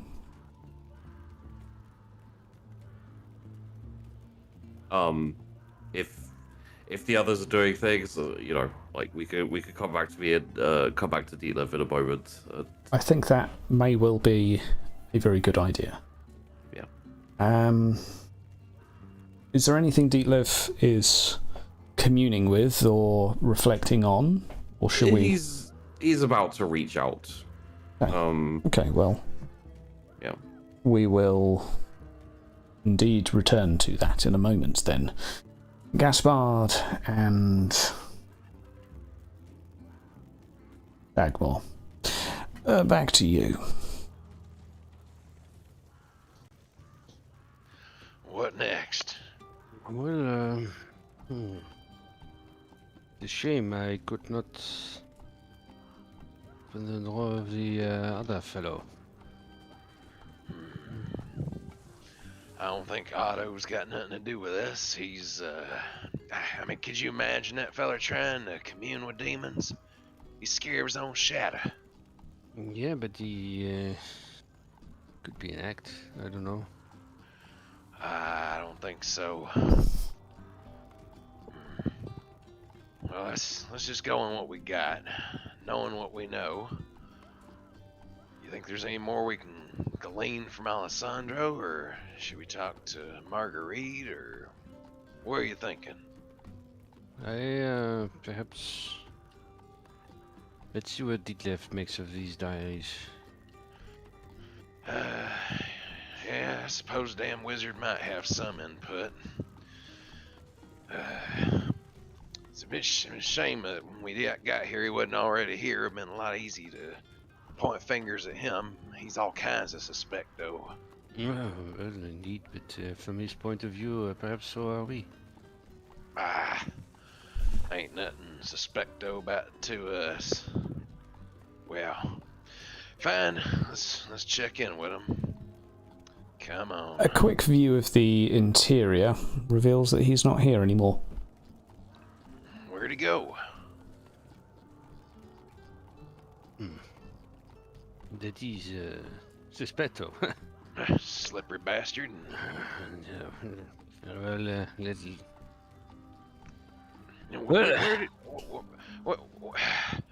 How you think he knew to get out of there before we dealt with that demon a little while ago? That big fella with a sword. Well, did not Rosa pushed him away or something? Did she? I thought he just plopped his wizardly ass down and got out of there. Perhaps. I don't know. Well, I'm not entirely sure I care Giuseppe's assessment that the wizard ain't suspecto, but fine. Right. I guess we'll talk with him for now. I'll humor you. Well, let's go to maybe talk to Otto then. Just watch yourself with Dietler. Otto, you say? Well, might as well. Just go easy on him. Like I say, he is a bit skittish. I mean, Dietlef isn't there, right? So. You can't see him anywhere. Yeah, so. So let's go. Yeah. Nothing better to do anyway, so yeah. Yep, agreed. And I'll start walking toward Otto with Gaspard. Okay, he's on one of the upper floors, and he's currently found with a scrubbing brush. Hello, gentlemen. Evening, Otto. How fare you? Oh, you are wounded. Look at you. It seems par for the course this evening. We must. Would you like me to fetch one of the priests? Oh, maybe in a minute. I mean, if you think it'd help, I don't rightly know. I've already been prayed over a bit this evening, but I'll defer to your judgment on that.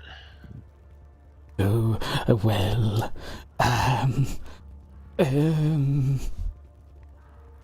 I can always go and fetch them. I'm sure you are more than deserving of mercy.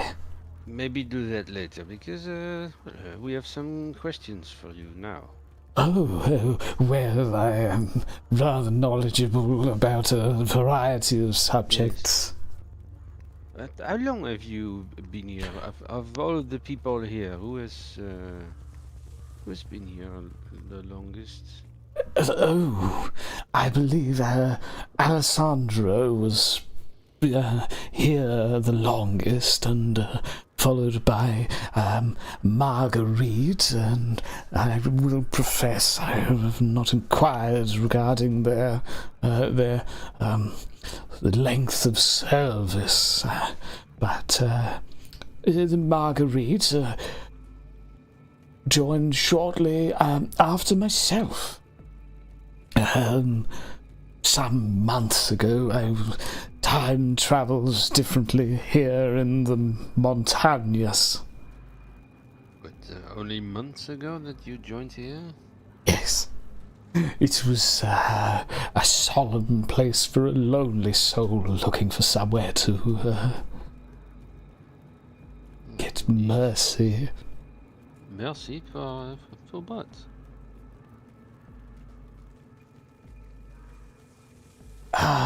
You are from Bretonia, yes? Yes. Do you have lawyers? Well, Well, it is a bit different there, but we have spokespersons. Like the brother of the Lord, but yes. I am or was a lawyer, and I would say no lawyer is free from sin.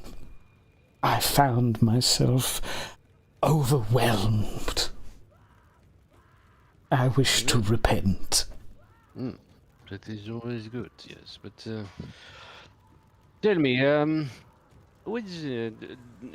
sure you know the goings about in the business and the task of everyone here since you've been here, but who is in charge of making the wine? Who does the stomping of the grapes and such things? Oh, Alessandro normally takes care of that. Right. For the purpose of this conversation, can you make a intuition roll, please? Just to see if you detect any untruths along the way. Both of us, or just guess? Have a +10 to whoever's rolling. Is it average or challenging? Challenging, so we're going to do opposed. Challenging with a +10, then I'll roll. And this will be for the occasional assist from Dagmore, who's also paying attention. Okay. We're going to do... Okay, very nice, very nice. And... Okay. There is a hidden roll from myself.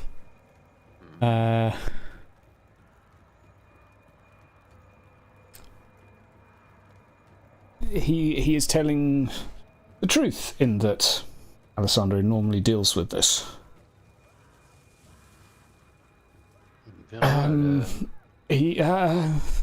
It is entirely his domain.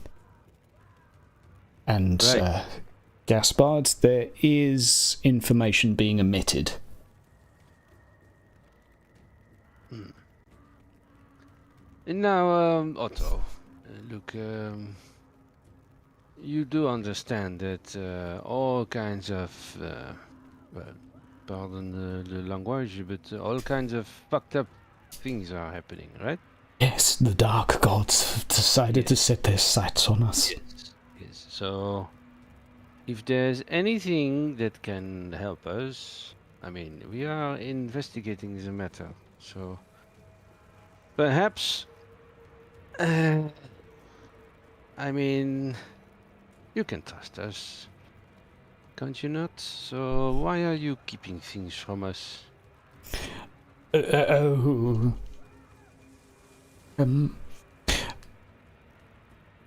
you make a charm for me, please? Unless you're being aggressive, but it sounds more charming. Thinking I'm still trying to charm, indeed. Yeah. So far, I'm charmed.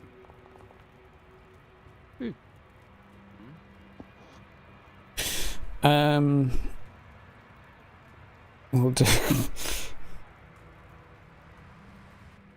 charm opposed by. Oh, good lord. Cool. Or yeah. No, cool. Oh my word. Okay. Well,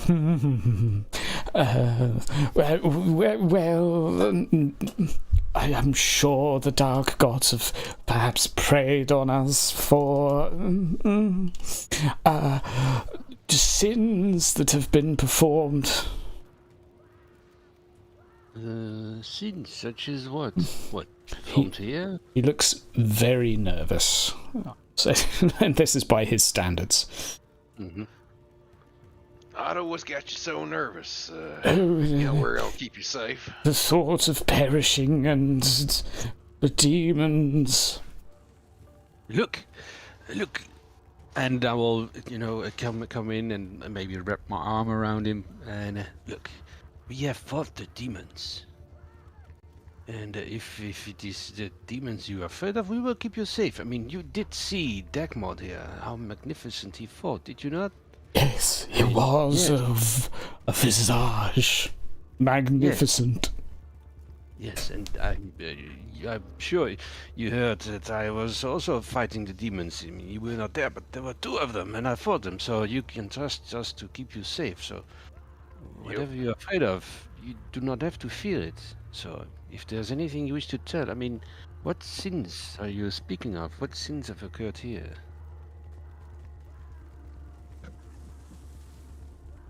I do not fully understand everything that has happened here. I do not.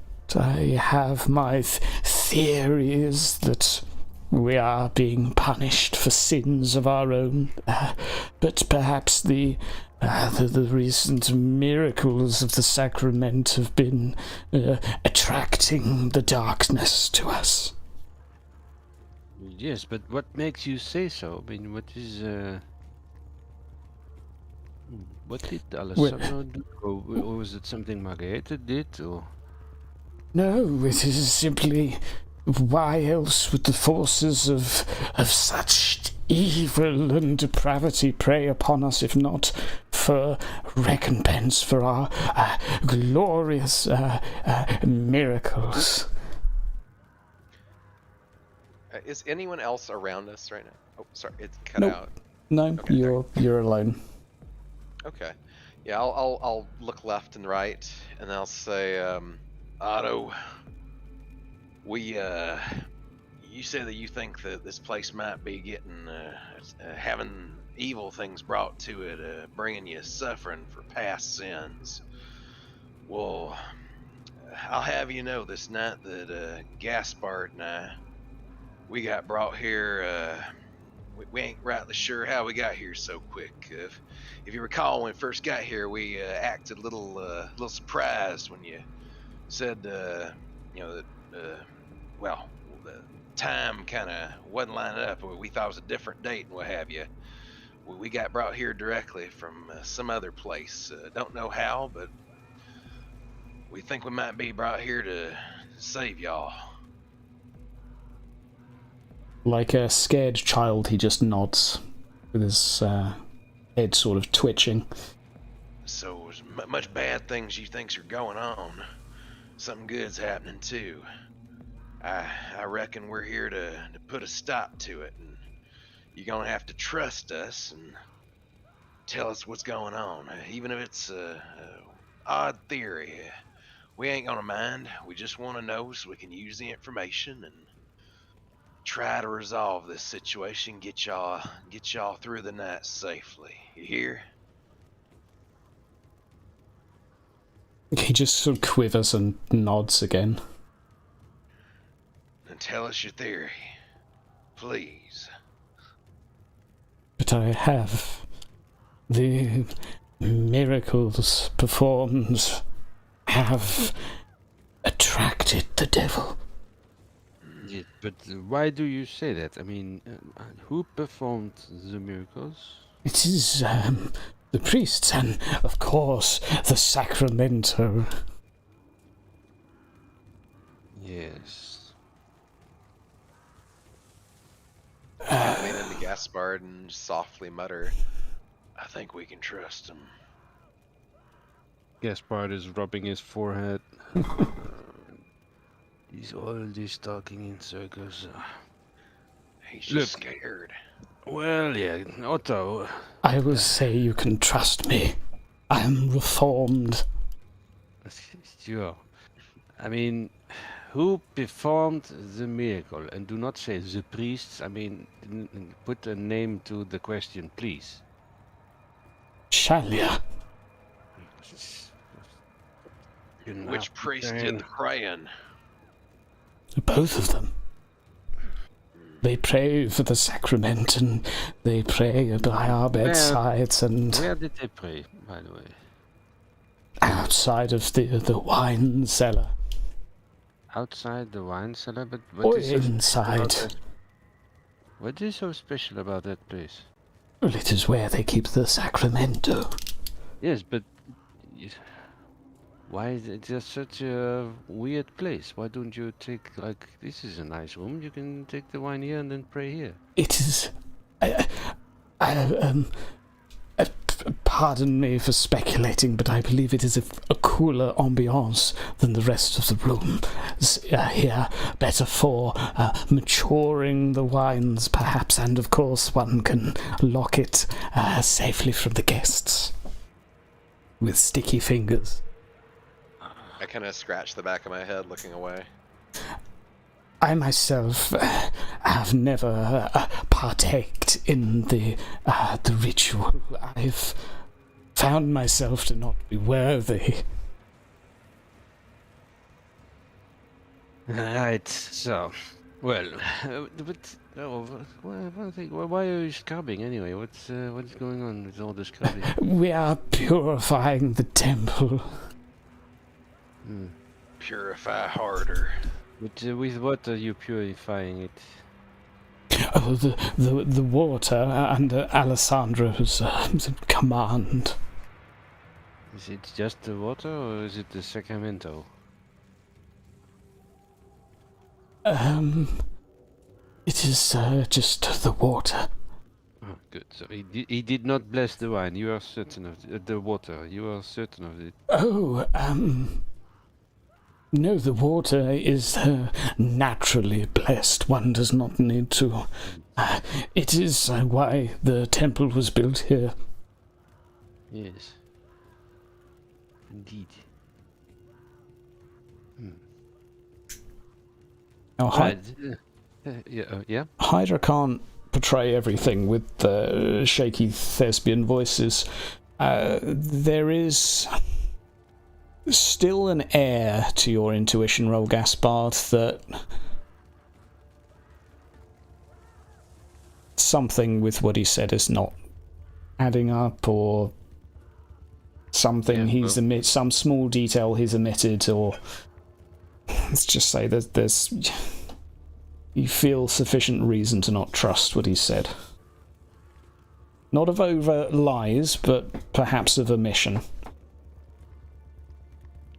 Earlier you said that Alessandro normally handles the wine stomping, the grape stomping, normally. Yes, he does. How about just these last few days? Who's been handling it? Oh, well, we haven't made any more sacrament in some months. It was myself who performed the last treading. He had calluses that were rather ghastly. For the sake of our hygiene, he asked me. I was honoured, of course, but I still did not partake. But I was blessed to be a part of the routine.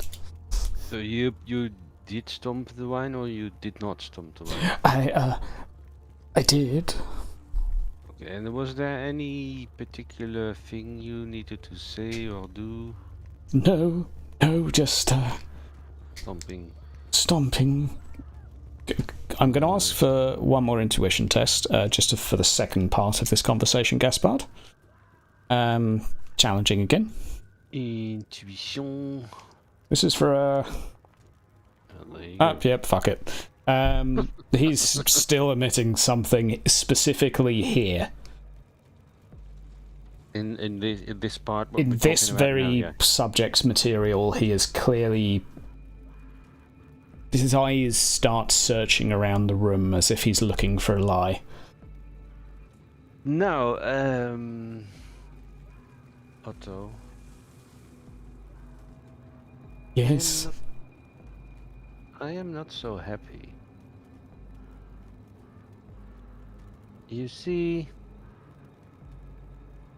I have the feeling that you are not really divulging anything, everything you know. I do not know why. But I do know, and I pull my rapier, and I hold it by the, not by the what you say, the handle, but by the blade, and I hold it up in front of him, so it's very clear that the, first I need to check something. Do I have the impression that Otto's holding something back from us? I'll say you can have a hint. It's hard. It's yeah. So sure. Okay. I won't there stop. is yeah. There was a sign on the hill, right? Wasn't there? Yes. There's the it's a chalice and the lady. Yeah. I will hold it up in front of Otto. Now, do you see these signals, these marks? The moment you drew it, he's just sort of started shaking uncontrollably. Yes. I do not know what you know of Metonia, but this is the sign of a questing knight. I'm just bluffing, just for reference. Sure. Sure. This is the sign of a questing knight. A questing knight is a person whose heart is true and whose spirit is pure. We speak the truth and we demand the truth be spoken to us. And now, you are now looking at the safe end of this device.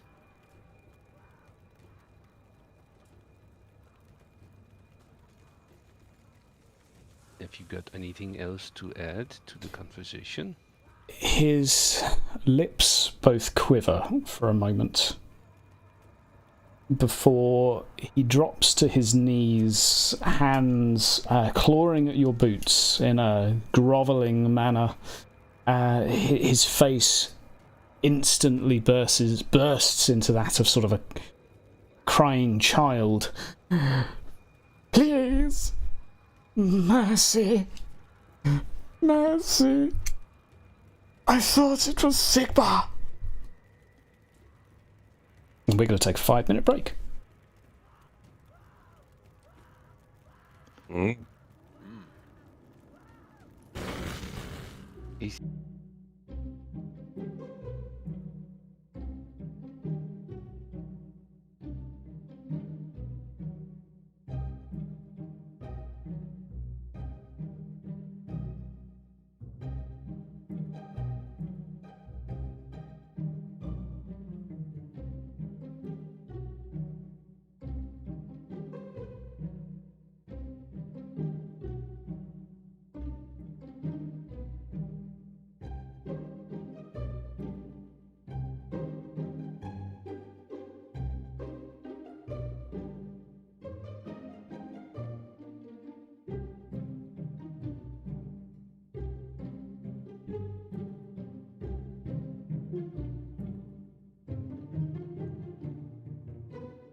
Welcome back, ladies and gentlemen.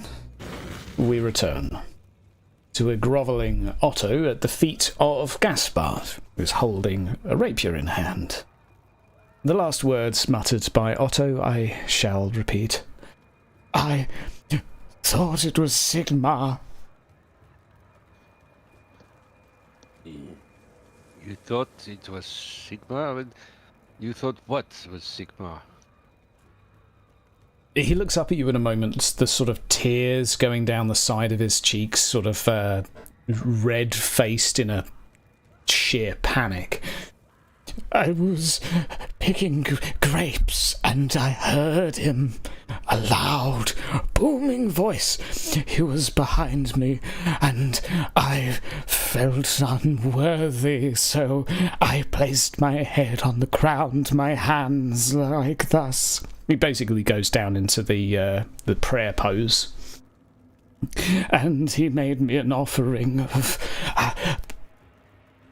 bravery, and he said that I would be cured. I could feel his radiant heat from, I assume, the comets. It was a sign of Sigmar, and I wanted to share the offering with others to help, as I was not worthy.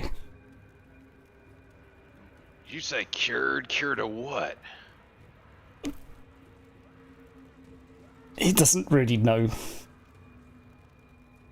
You wanted to share this offering with whom did you share it? Everyone. I poured it into the Sacramento.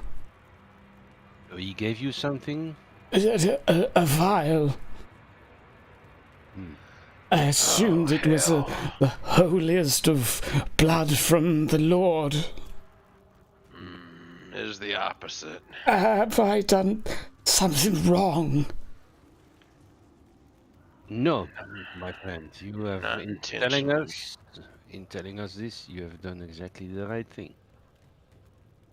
Oh, Otto. The only thing that you are guilty of is being a fool. But, well, as you say, you are a lawyer, so it's not a surprise. I did not want to claim any credit for my own. I do not deserve any such praise for bringing blessings upon the temple. Have you told anyone else this? He shakes his head. Very well, then I think you must now go to Margareta and Alessandro and you will tell them this.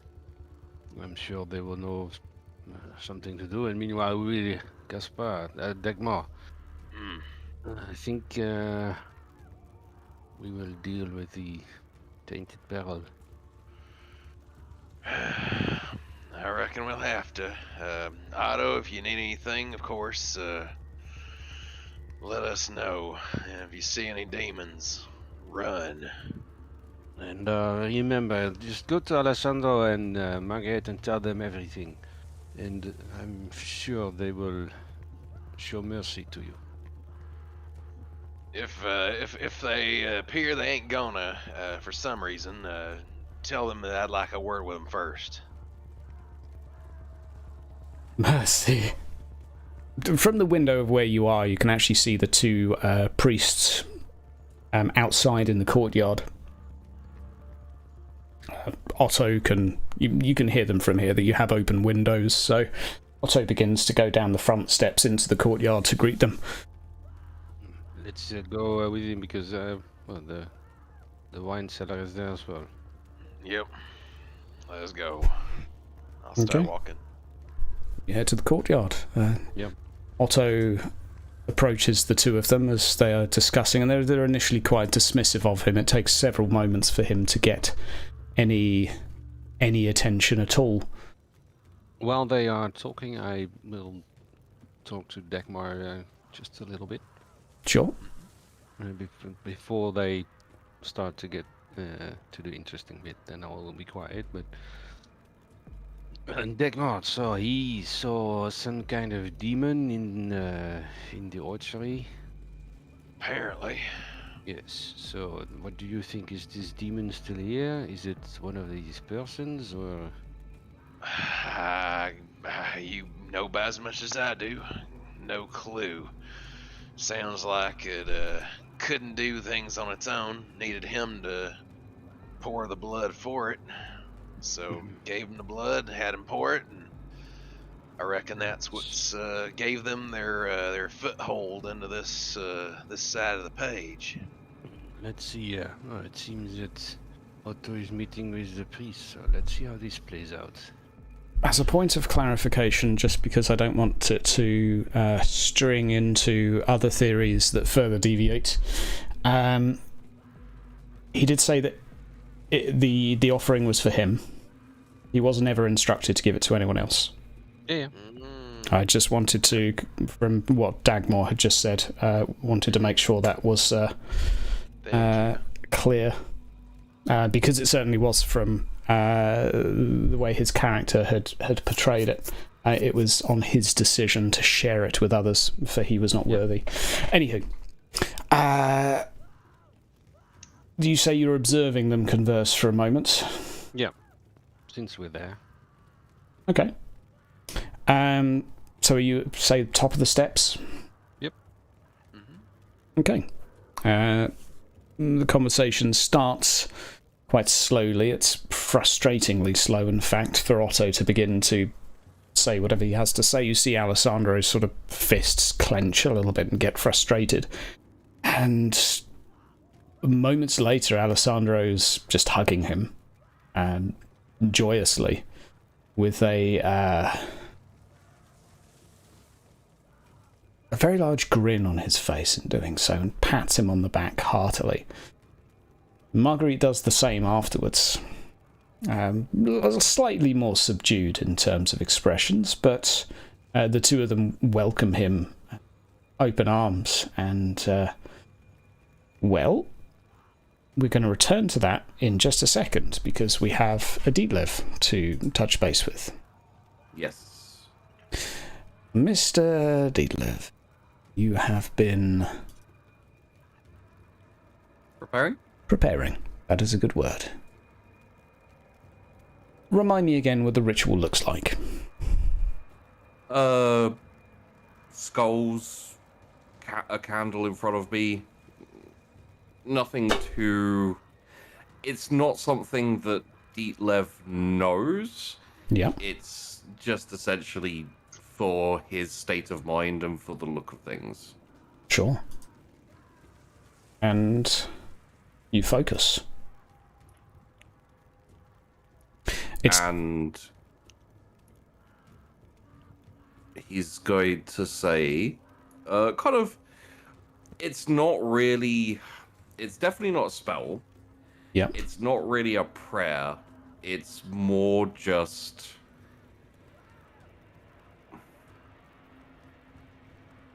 It's hard to say exactly what he's going for or intending, I guess. It's more out of a... considering the things that have happened. Yeah. Yeah. Communion? So, yes. Something of that nature.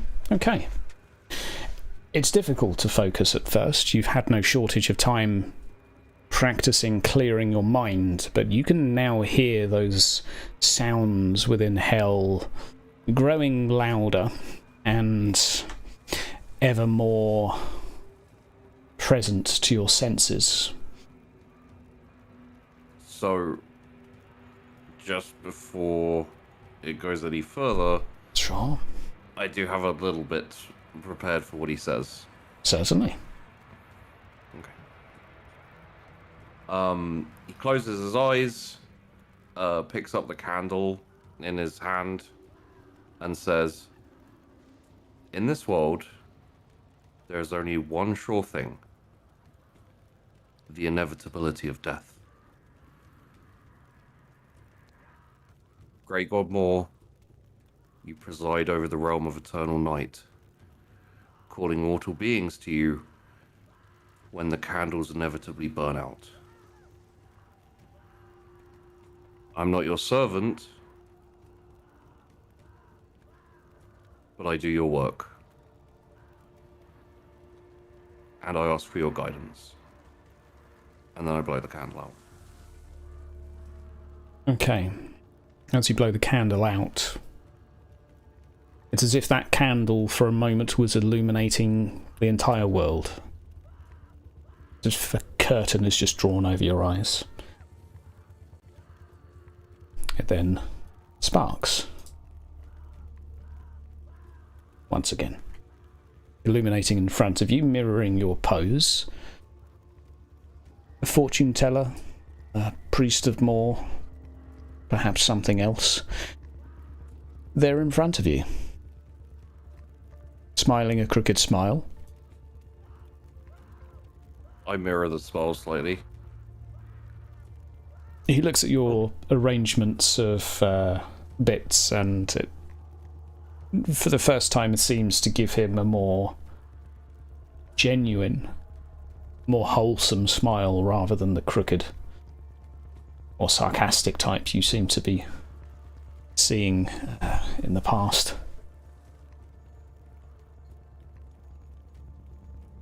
Hello, my Azir cousin.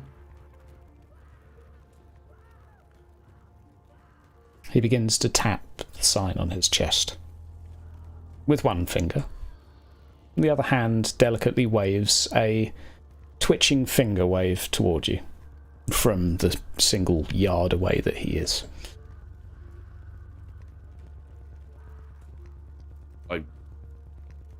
He's like just beckoning, right? Yeah, the sign still reads fortunes, 3 pennies. Yeah, I'll put the pennies into his hand.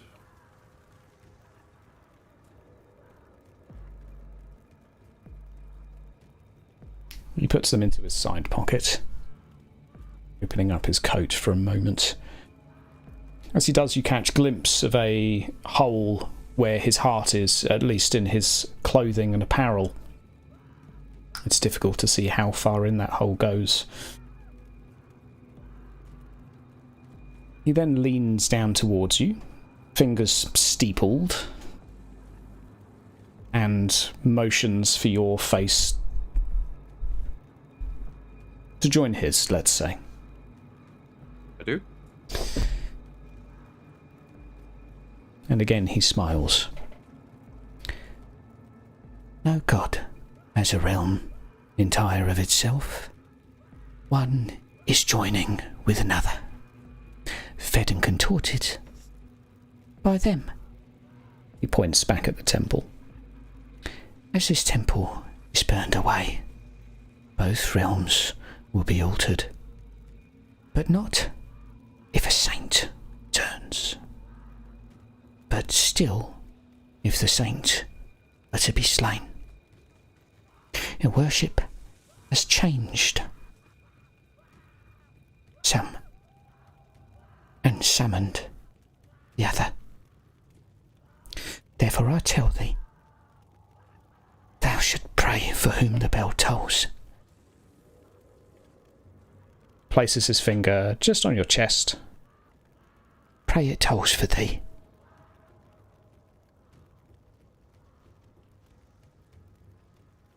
Please, pick a card. On the floor beneath the two of you, 2 cards. 2 priests, a man and a woman.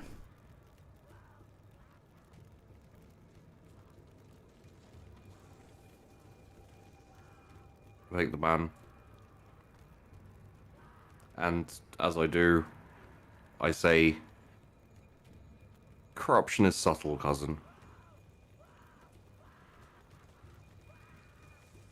He gives you one more finger wave as he blows the candle out, and for a brief moment darkness gusts across your eyes, carrying him away with it, but revealing something more sinister as it fades, which is your surroundings.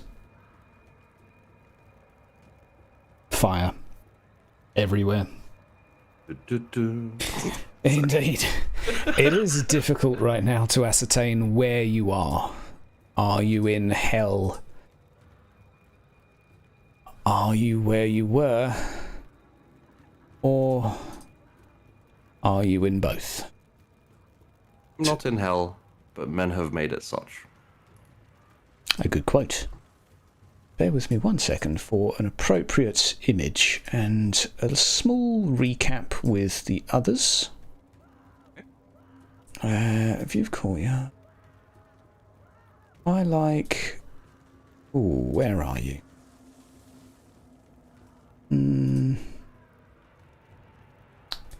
Let's have... Sorry, I'm just looking for the map. The one that I want. Do-wop, do-wop, wop. Gentlemen. Gaspard and Dagmore. This conversation and brief moment of celebration is interrupted by something. It is interrupted by Alessandro holding his stomach tightly. It looks like he's in pain. Marguerite looks down toward him and inquisitively. Otto, on the other hand, is beside himself with concern and instantly goes to attempt to give some futile resistance. But as Alessandro begins to stagger, as if every blade of grass that still exists in this realm is a match, it ignites in an instant. Buildings ablaze. The flames, instead of bellowing out smoke, bellow out darkness into the skies above, and you find yourselves greeted with something that you had been unable to see before. Oh, very nice. And coming round the corner is... I assume Deetlev is headed in this direction. Don't make assumptions, but is that so, Deetlev? I am indeed. You are indeed. And coming round the corner is Deetlev. Hood, scythe, etc. Hood, scythe. Scythe, hood. Bell, book, and candle. What did you do, wizard?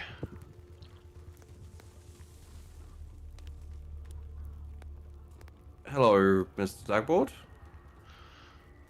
Got some splaying to do. Do I now? Come out, everything's aflame. I say it. I'm drawing my pickaxe and looking around. Yes, I did say that was happening. You ain't got nothing to do with this. Why would I? That wasn't an answer, but, 'cause you damn wizard. Marguerite begins to writhe in pain separately. A separate expression. Sorry, go ahead. A separate expression on her face. For Alessandro, he currently kneels down on the floor, hands and knees, and is retching, making the most unholy of noises for a priest to make, but as if a cat coughing up some sort of deeply entrenched furball. You hear from... He's right in front of you. Okay. Yep. I'm curious, the well, is Yes. it also on fire? Nope. The well is not on fire. Marguerite, on the other hand, is holding her face, and she begins screaming and wailing in pain. I'm gonna cut my conversation with Deetlev short. I can always troll the wizard later. I'm gonna go over to them and ask them, what's going on? Is there anything I can do? Who are you saying that to, sorry? I'm just kind of at this point, I'm just kind of in a panic, looking back and forth between the two of them and Otto if he's still there. I think he was there with them, right? Yeah, Otto's cowering and looking around, mouth wide open, eyes wide open, kneeling on the floor, looking terrified. Yeah, I'm just kind of in a minor panic, just asking what I can do because I have no idea. Gaspard will come to the rescue, Dagmar. Or at least Do try something. to. Gaspard is crying out, Rosa! Thinking that, well, we're in the other side, so maybe she's here. And he will walk to the well. Yep. And look in it. Is there still like water in it, or lava or something? Yep. While you're reaching in the well, Deetlev, what are you doing? I'm going to, as Gaspard is doing what he's doing, I'm going to look at him and say, Gaspard, are you going to go find Rosa? I think she must be here, and she helped us, so maybe she can help now. And this water, it helped us as well, so... I saw the fortune teller again. You what? I am not surprised. We Who are on the cards? need to find Rosa, and we need to secure her. Was she on one of the cards? Yeah, Shit. I didn't pick her. Gentlemen, three things are happening currently. Alessandro is vomiting blood on the floor in front of you. Marguerite, clawing at her face, runs into the flames that are currently attached to the on the left-hand side of the image near the lamppost. And a door opens on the eastern side of this image, revealing Rosa, coyly looking toward you all, before stepping out and moving toward. Rosa, come, quickly! Yeah, seeing Rosa, yeah, I'll sprint over to her and say, Rosa, you see this man, he's coughing up blood. Can you help him? Help him like you helped me when I was bleeding. Dagmar, let her drink from your flask. Your what did we call it last time? Flug? Yeah, my flug. I reach in my bag quickly, I draw out my flug, and I offer it to Rosa. Let her completely empty it. Hello. Okay. You can drink. Yeah, just take a sip at first. If it's okay, then drink more. She drinks a little bit, then like spits it out straight away. I don't like it. It hurts. I'm doing something, by the way. Just, Okay, you know, let's come to FYI. Deetlev for a second. What is Deetlev doing? He's going to stride over to Alessandro, who's vomiting and hacking, and I'm going to swing my scythe into him. Oh. Okay. Where are you swinging it into? Essentially, I'd go for a decapitation if I don't, if that's not like viable in the kind of, angle or whatever. It'll just be straight into the chest. Okay.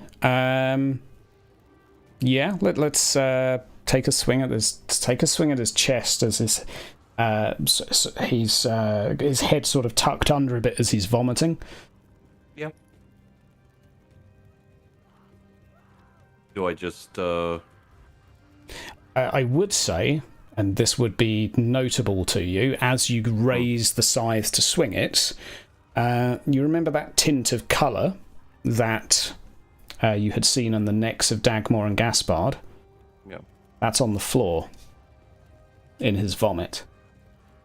Yeah. Okay. You may make your swing. Are there? I Plus know 60. Just click on your scythe and a plus 60. Okay. Yeah, I was gonna say because I know in 40k you get bonuses for like a few things when it's. Okay. You can click on the word critical to see what extra stuff it does. Okay, so that's going to go clean through a shoulder, through a lung, and out, like stick out the other side of him. He is going to scream out in pain as you do that. Oh! What are you doing? Some things cannot be forgiven.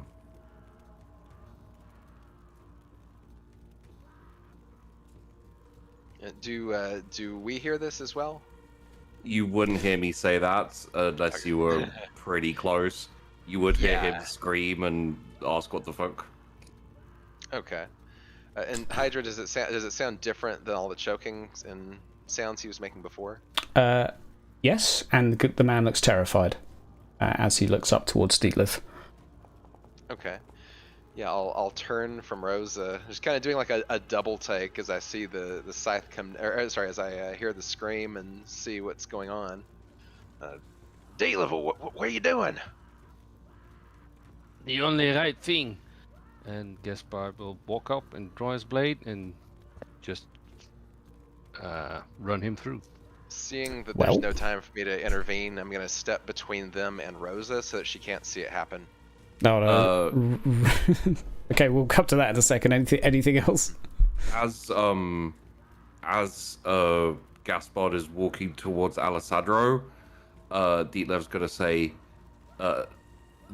look at Gaspard for a second and say the other one. Yeah, just to clarify, I'm just stepping in front of Rosa so she can't see. I'm not trying to get between them to block the blade. Yeah. That's a few steps away. Neither, as far as I know, neither of us are attacking Rosa currently.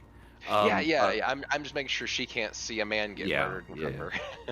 Dietlef is pointing at Otto when he says the other one. Towards Otto, sure. I failed my willpower as a... Okay, we have... well, we have a couple of things to do. Let me... So firstly, how are you... no, wait. I need to click one thing first. This is for number 1. Okay, fine. The first strike you perform, Dietlef, comes with a weight to it. As if you are...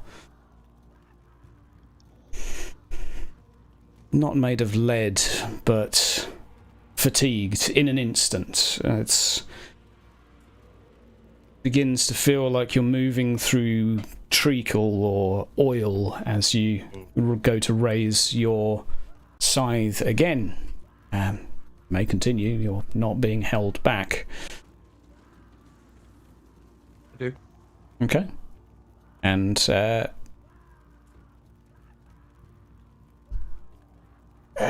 Alessandro will sort of kneel up at this point, hands in the praying position still, and looking at you.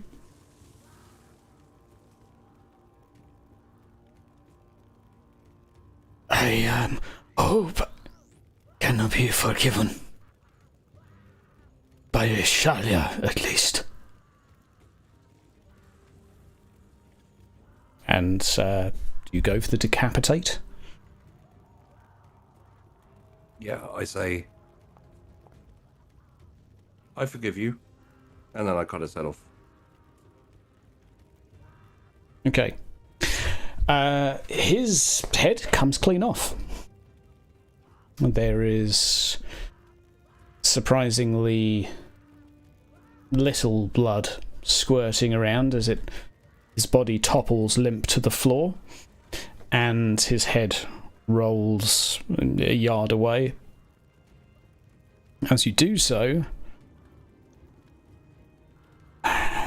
from where you had severed the head, there is An unusual sighting to you. Feathers seem to come out of the wound as much as anything else. White feathers. And this weight that is on you grows heavier, far heavier, to the point that moving your limbs, even turning your head, moving your eyes feels perhaps near impossible. I will require you to pray in order to remove this, but we'll come back to you in a second. We'll come to who is it Gaspard that's finishing off Otto? Well, let me elaborate what is going on. As soon as Gaspard saw Rosa and saw that she was relatively safe, and he saw that indeed Detlef was raising his scythe to off Alessandro, the unholy rage that is still in him surged. So that's why I rolled a willpower to see if he could, with all this surroundings, and so a sort of a bloodlust has come over him. Okay. And well, there's a lot of fire around, and it reflects on one's skin. Maybe his skin glows a little bit more. And indeed, he draws his blade, and when Detlef points towards the stumbling lawyer, the great detest that Gaspard has for, well, that sort of culture and people he knows from Bretonia, well, comes to the forefront of his mind, and indeed he approaches Otto, ready to run him through. I don't know what he does, but if he doesn't anything, he's just gonna. His final word is mercy. Use your mercy. You want me to roll anything? I'll roll one of these for you. Nope. No need to roll for his open gesture. You pierce through him. The challenge is, however, that he winces and wails as you do so, but he does not die. He continues to beg and grovel, now with a hole in him.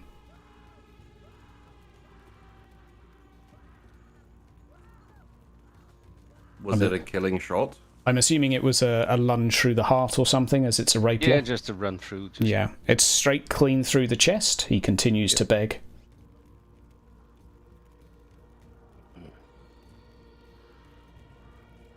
Just stab him again. Another stab. Let's see. I'd offer you a decapitation assist, but yeah, there's no need to. He just stabs him once in the, maybe in the face.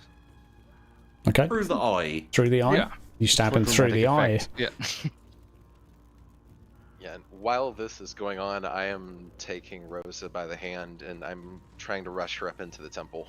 Okay, she's stubbornly stopping you, and we'll come. Dear, let's get some ice cream. We'll come. Yeah, we'll come. trying to encourage her. Okay. We'll come back to you in a second. Sure.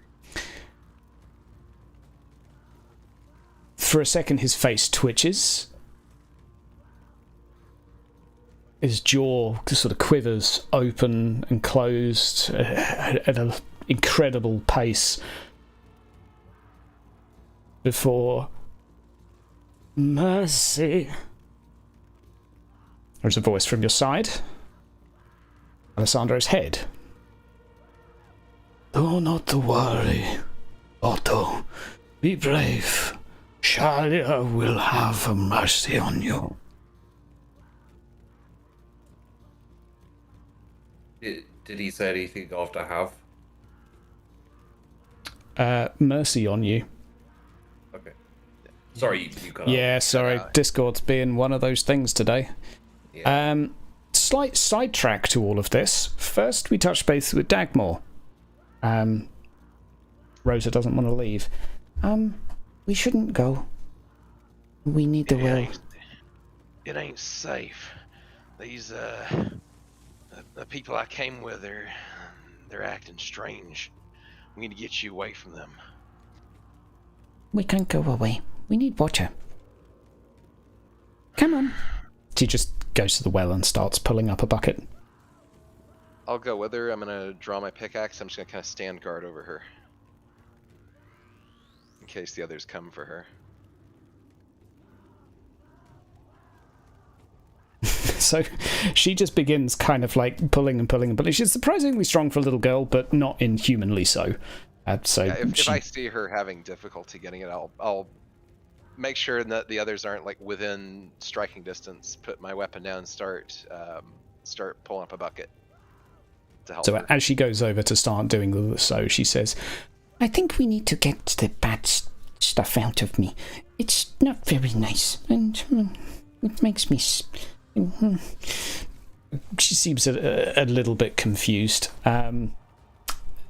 Slight sidetrack to current events. As a recap, we have a decapitated Alessandro who's currently talking to Otto. We also have Otto with at least a couple of holes in him now. And more interestingly, having ran into the fire perhaps 15 seconds ago, coming out of the fire is something rather different now. At that same place, having been wailing, flailing, and screaming for quite some seconds now, Martina the Devil approaches. Is it Martina or is it Margarita? Margarita the Devil steps out, looking toward the three of you. Gentlemen, it's time for a transition in music. I think that is probably... Yes, that's a little bit more appropriate.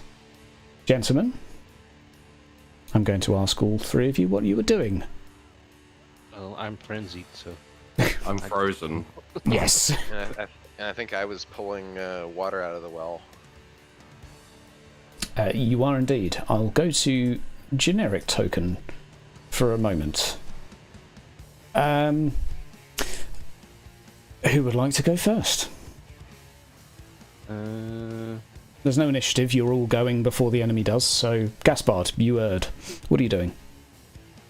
Well, he's in the blood rage now, so he sees this thing and sort of will the opponent or something like that, and it goes through his mind, maybe in the back of his mind, and he just charges it. Okay. And Blade Dagmore, and the dagger. while he's doing so, charging in, you were pulling up a bucket. What are you doing now?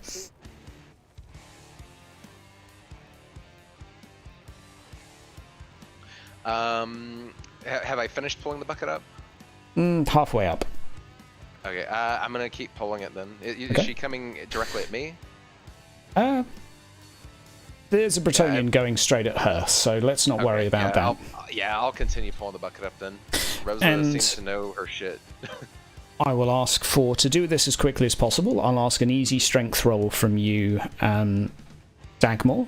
I'll ask you to make a charging attack, Gaspard. No need to target the token, but you could if you wish. And Deetliv, I'm going to ask you for an average prey test, please. How do I do that? So that's a good question. An average fellowship test, because...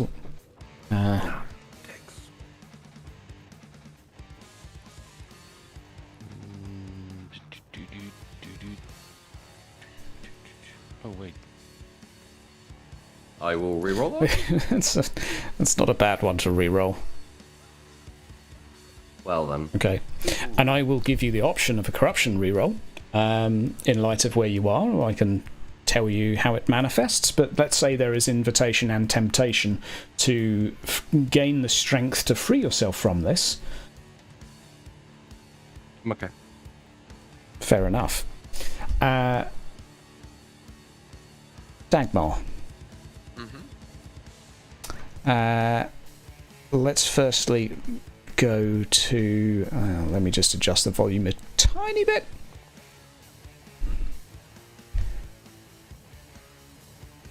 Apologies. Oh, you have to edit this in the most awkward way. Oh, it's fucking finished now. Fuck you. Okay, so where the hell is your roll, Dagmar? Right, strength test. You managed to pull the bucket up, not in great time, but by the time the fight has happened with Gaspard for this particular round, you will have a bucket in hand, and currently you have Rosa next to you, cheering you on. Come on, we can do this. We need to be quick. I think he's coming again. Oh no. Oh no, him. Points off over at the distance. I look. Big shape. Oh no. I'll set the bucket on the ground in front of her. Okay. Meanwhile, we have Gaspard. Do you want to see what your critical does? A jarred arm. Okay. And that will be met with a Hellblade attack in response. We'll just do this as a single roll between the two of you. You win the roll. You may make your second attack. And you will inflict... do feel free to attack with the weapon, though, just so I can calculate damage. Oh, yeah. Oh, shit, I did it. No worries. It's all groovy. This will be... So, first he splashed with the rapier, and so now with his offhand, he just does it with the dagger. Okay, so your first one pierces through this side of this creature's skull. You can barely make out the hint of a facial shape that reminds you of Marguerite's. It's still there, but it is most definitely a devil now. And your second attack, where would you aim for in the head on the second time? I'm imagining that the right hand was like a backhand slash, and then the offhand was just a forward thrust right in the face. Okay, beautiful. Oh, you're ugly, you know. Pierces straight through and draws out, and the creature stumbles and looks dazed for a second, its head waving like a drunkard before quickly quivering left and right and still hanging in there, kind of. Now we get to roll the fun times dice. So I've made fun times minigame. It's not really a minigame. Do you have access to the tables there, Gaspard? We'll start you off. This is what I have. Let's give you a new table. This one is called Hell. Could you click on that, please? Roll. Okay. Devil. Gentlemen. Another devil steps out, and something else unusual begins to happen. Something Hydra did not expect for, but sometimes these things work rather well. By your feet, Teaslif, Alessandro's head says the following. Sana Sigmar, Sana Shalia, Arcangelo, Defenici Battaglia. He seems to be praying. Could you post that up somewhere? Yeah. Almost the entirety of that got cut out. Sorry. No problem. For dramatic effect, I'll give you it again. Sana Sigmar, Sana Shalia, Arcangelo, Defenici, and Battaglia. It continues, but that's all he's had time to do thus far. Yep. Gentlemen, round 2. Deetliv, you can make an easy fellowship test, please. Okay.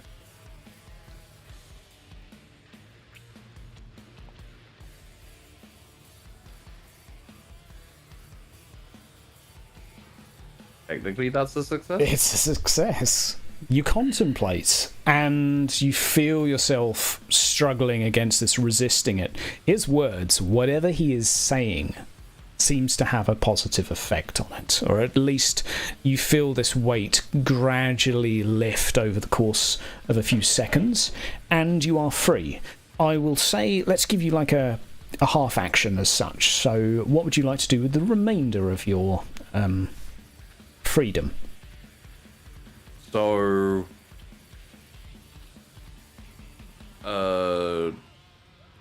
Dagmord and Rosa are by well. Yes. Gaspard has charged at ex-priests now. Yep, on the left. On the left. I'm going to go to Gaspard and the well. Okay. Very, very intentionally not hefting my scythe in any way that looks like I'm about to cut down a girl. Okay. Oh, so we went to Dagmord and Rosa? Yeah. Okay. Okay. Okay. Very intentionally not looking like you're cutting something down. Okay. Yeah, yeah. Marvellous. And now, yeah, let's go to Dagmor for a second. Dagmor? Yeah, I'm just kind of giving very mistrusting eyes, kind of, head down a bit, eyes up, brow furrowed. What do you want, wizard?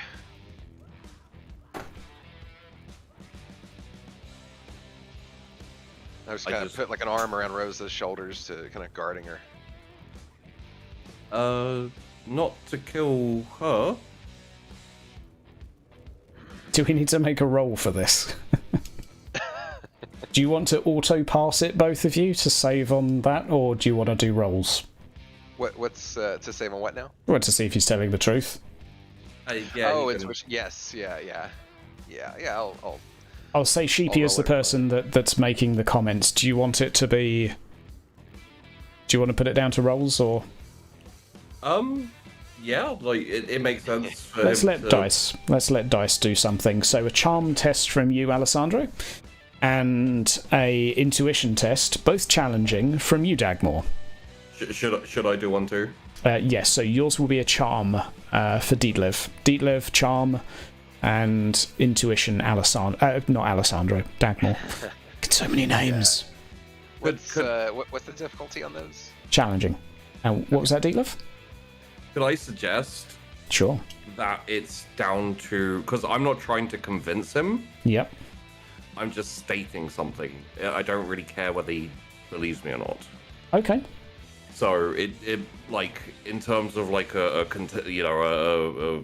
roll against each other, Yeah. doesn't really feel like it's needed. It's more like whether Dagmord is able to... Okay, so you're being somewhat more cold. Yeah, okay.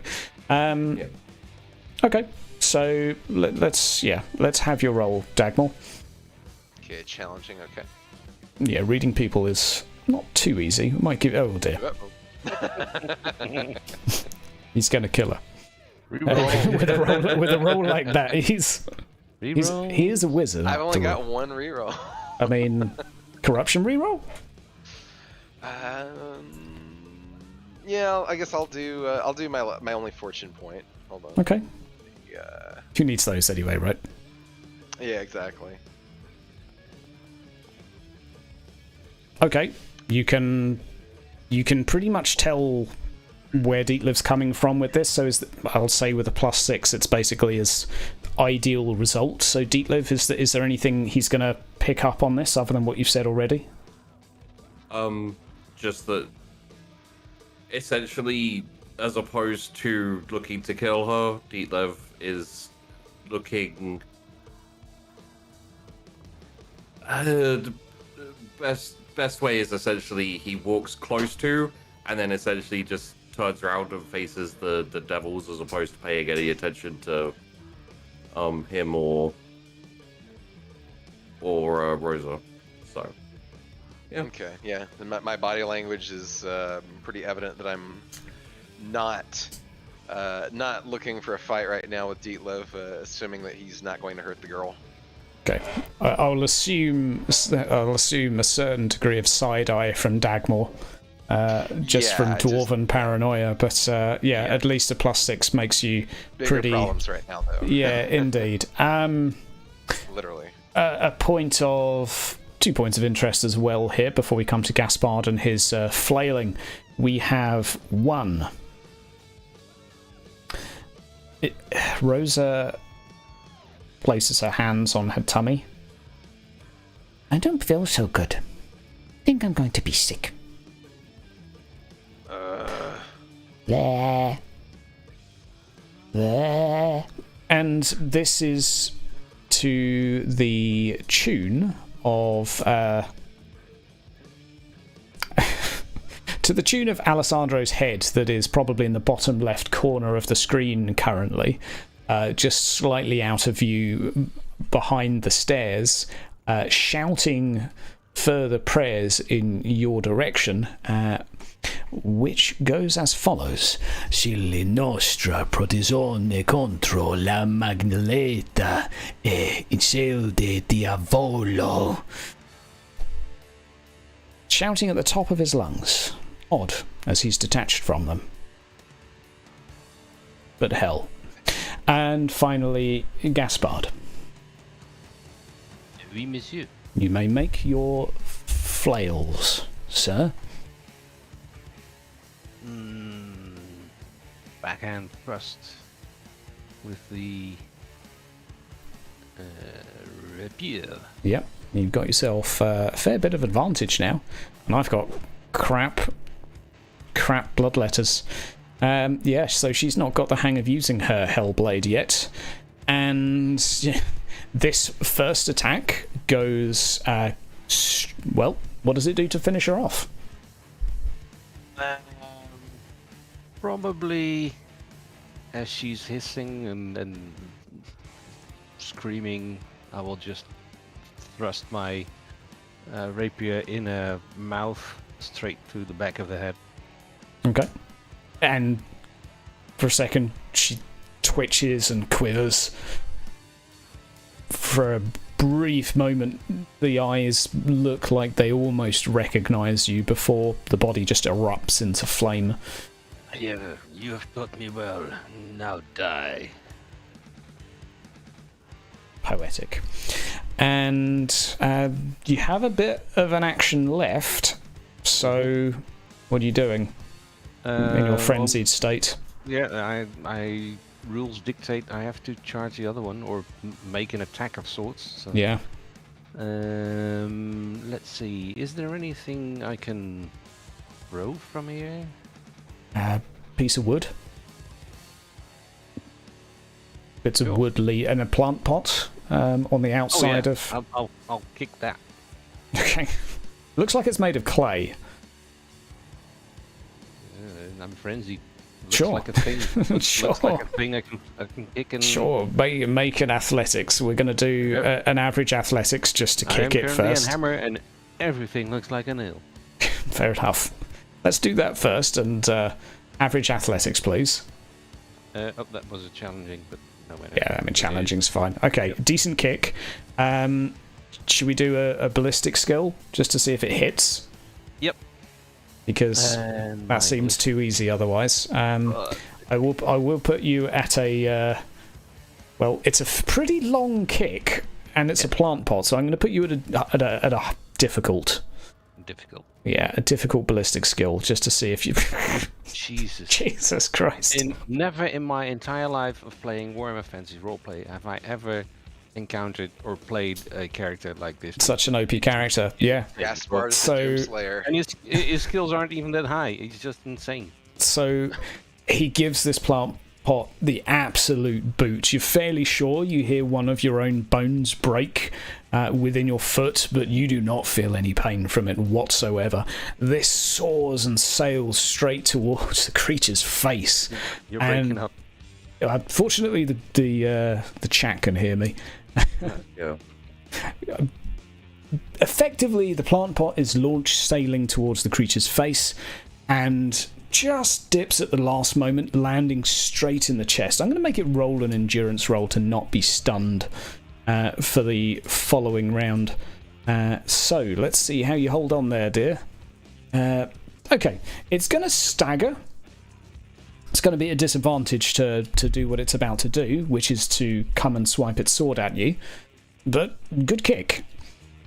You've definitely got its attention. And it's going to make an attack at you.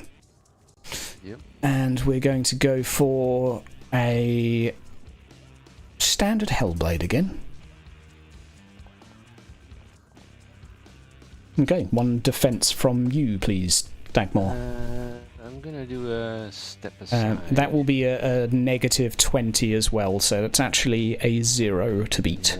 Yeah. So dodge. The immortal.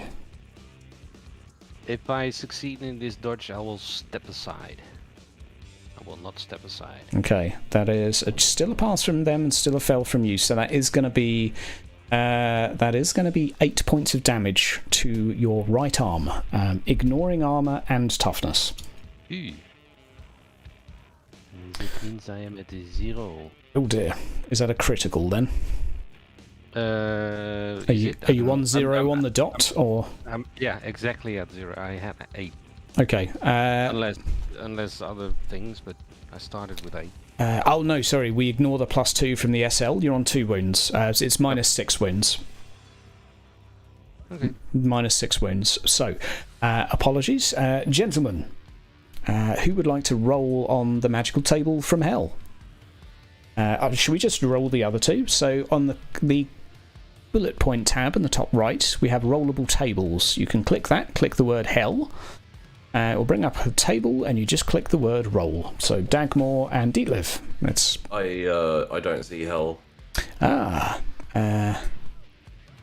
You made it visible for all players owner. I've Okay, put. Doink. I found the one that says hell. I clicked hell. What do I do now? Click the word roll. So Okay. top right hand corner, Dietliv, next to the scroll, do you see the bullet point 3 lines rollable tables next to the speaker? I see, yes. Click there, click hell, click the word roll. Aye. I got 5, which is a hound, it looks like. I can see. Another hound. Okay. Glorious, glorious, glorious. Could be worse. Could be worse. There are a couple of things of note now. So, that is not just the 2 hounds that are approaching from the eastern side. There is a very large, methodical thud. Thud. Thud. That is heading toward you from straight off over in the distance. Meanwhile, we haven't talked about what Otto is doing. Otto is still begging for mercy, although he's kind of like crawling toward, let's say, away from town. Basically begging for mercy. Is he crawling toward the temple or away from it? Away from the temple. He's crawling toward the demons. I'm going to... I'm gonna, since Dietliv is next to Rosen, says he's gonna hurt her, I'm going to say, Dietliv, watch over. I'm gonna run over to Otto to try to get him and try to bring him back toward the temple. Okay. So you run up to him, grab him. He struggles, so you're going to have to make a roll to stop him. Okay. I'll ask at first what everyone's doing. Gaspard, is it safe to assume you're attacking the thing attacking you? Safe to assume, rather? It will probably depend on what you said. Yes, indeed. So, Gaspard, are you defending yourself and attacking this creature? Yeah. Let me just see if I can change the server of this Discord, because it seems to hate me. So rolls. Oh, where the hell do you change? You used to be able to change the zone for it. I can't do a call because The way it's cutting out, it sounds like a gate thing. It shouldn't be. That's weird. I haven't changed any. Let me just double check my audio video. Default output, default mic test. Let's go. Yep, there we go. Voice activity. Yep. Automatically determine. There we go. Can you hear all of that? Yep. Yep. Okay. Well, we'll just keep it like that for a sec. See what goes. I'll try and be loud and articulate. Yep. Okay. Gaspard, you're defending yourself. I am defending myself. Dietlev, you have a girl next to you that is currently kneeling down, looking like she's going to be sick, and going over. She's reaching over to the bucket to try to drink some of it. By the looks of it, she's kind of pulling it up to her face, looking really nauseous and woozy. Alessandro is still shouting and chanting in your direction. And what are you doing, Dietlev? I'll go over and help her. Tip the bucket, help her drink. Okay. I'll count that as a half action, so you can basically lift it up, raise it, help raise it to her face. She glugs, and then looks like she starts to retch. You see that sort of reflex begin. You've probably seen plenty of people vomit in your times during this life within the old world, and this is a surefire sign to get out of the way of her face as she begins to... I won't go into all of the sounds, but it's wretched. Yeah. Anything else you're doing while there, as you've effectively assisted her? I'll give you another bit of an action because it seems a bit... Yeah. I will actually say, do we still need to be by the well? No, I don't think so, but, the prayers are helping.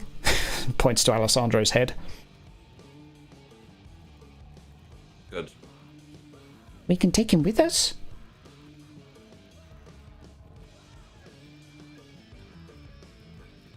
And gives you a cute smile. Over his shoulder, Gaspard goes, put him in the bucket.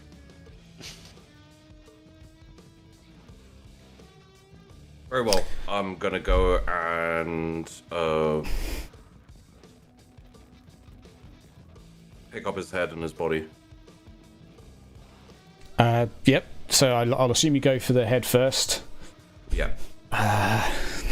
So as you go for the body, he's going to attempt to talk you out of this.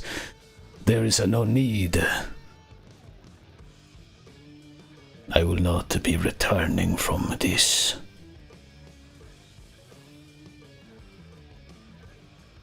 We should at the least be able to get you out, your body. If I am deserving, then Shalia will save me. Do not get yourself killed for me.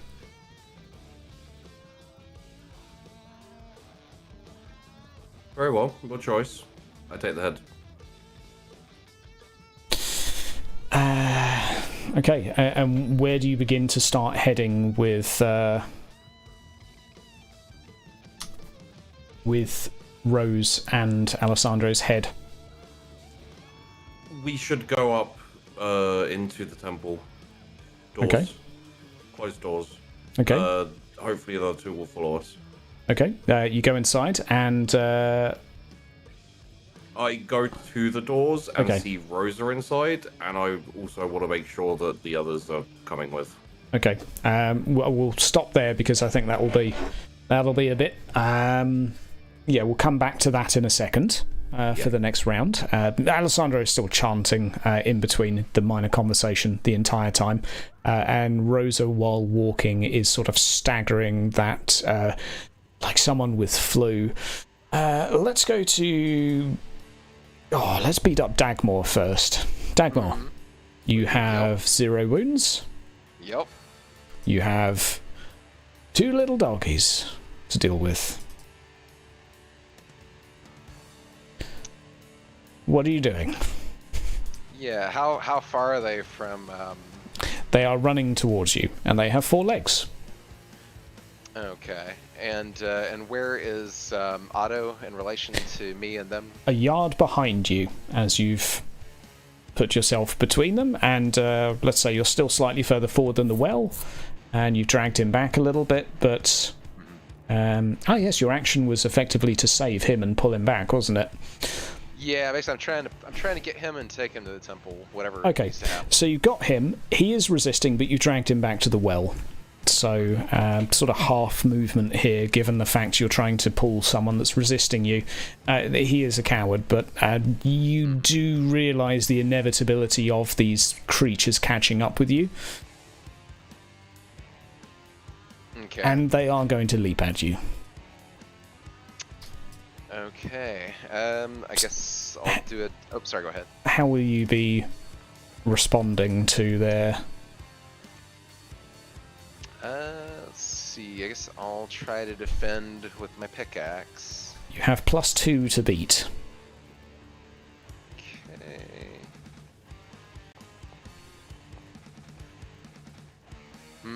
Close.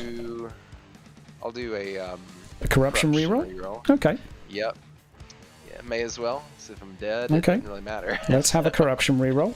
Resilience will also allow you to select the dice manually, if you so wish.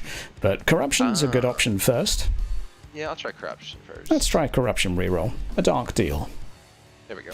As the two bounding creatures are heading toward you, you spot this temptation to just jam your pick into the side of one of their necks, this malicious idea in your head that just seems overwhelmingly tempting to inflict the most gruesome wound possible. And you do so, parrying one to the side and it's slamming into the body of the other, deflecting its charge and leap toward you, the two of them then colliding with the well. You are alive. Otto is behind you, and we come to Gaspard. Gaspard, you have a devil to contend with. Yes. It is now close quarters combat with this thing, of course. And he will assume a fencing position, and there's a faint smile on his face even, and he will lunge at this monstrosity in a very classic fashion. And oh, that's a first. I do not like that. +4 to beat. Yeah, I gotta keep that momentum going, so. It's beatable, especially if you keep rolling like that. Okay. Yeah, okay, so he comes charging in with the Hellblade swung, basically doing a left to right cleave. Looks like it's going to strike you on the side of your thigh. I'll allow you to just tell me what you do and what happens in response. It's going to hurt him pretty bad. He just steps aside, and the blade just swishes in front of him, and because now his defense is open, he pierces his shoulder. Perfect. And that opens up for a second blow. You may make your next attack. And this is, of course, the dagger. Yeah, feel free to roll under 10 again, as one does. Ooh, almost. Nearly a crit. Nearly a crit. Okay. Still a reasonable blow. This one not going quite so far into the creature's flesh, or whatever it is made of, but piercing a portion from one of the ribs, just between slicing open and a spray of demonic spew. Hisses on the ground as it meets. Gentlemen, top of the round. Things of note. Firstly, this is referred to as holy what the fuck balls. Oh. So, I have no idea why it's shown as being there, because it's not there. There we go.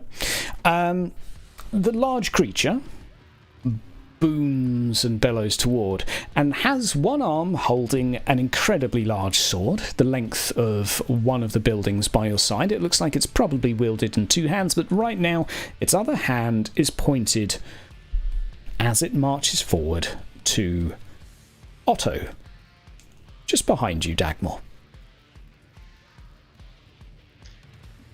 It's pointing at Otto. It is pointing at Otto. The two hounds that are lunging at you for a moment as if they've heard some sort of command, nothing you've detected, but they reel back slightly in a submissive manner. That's all I've got to update you on what he's doing. So I will say, in about 3 more paces, it would be close enough to swing a sword at you. So, gentlemen, should we start with Dietlev? Dietlev's essentially waiting to the last second before he closes those doors. Yep.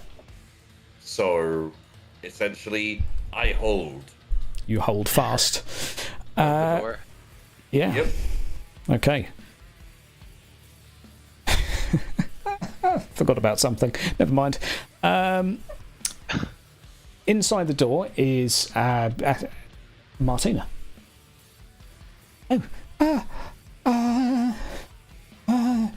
Rosa.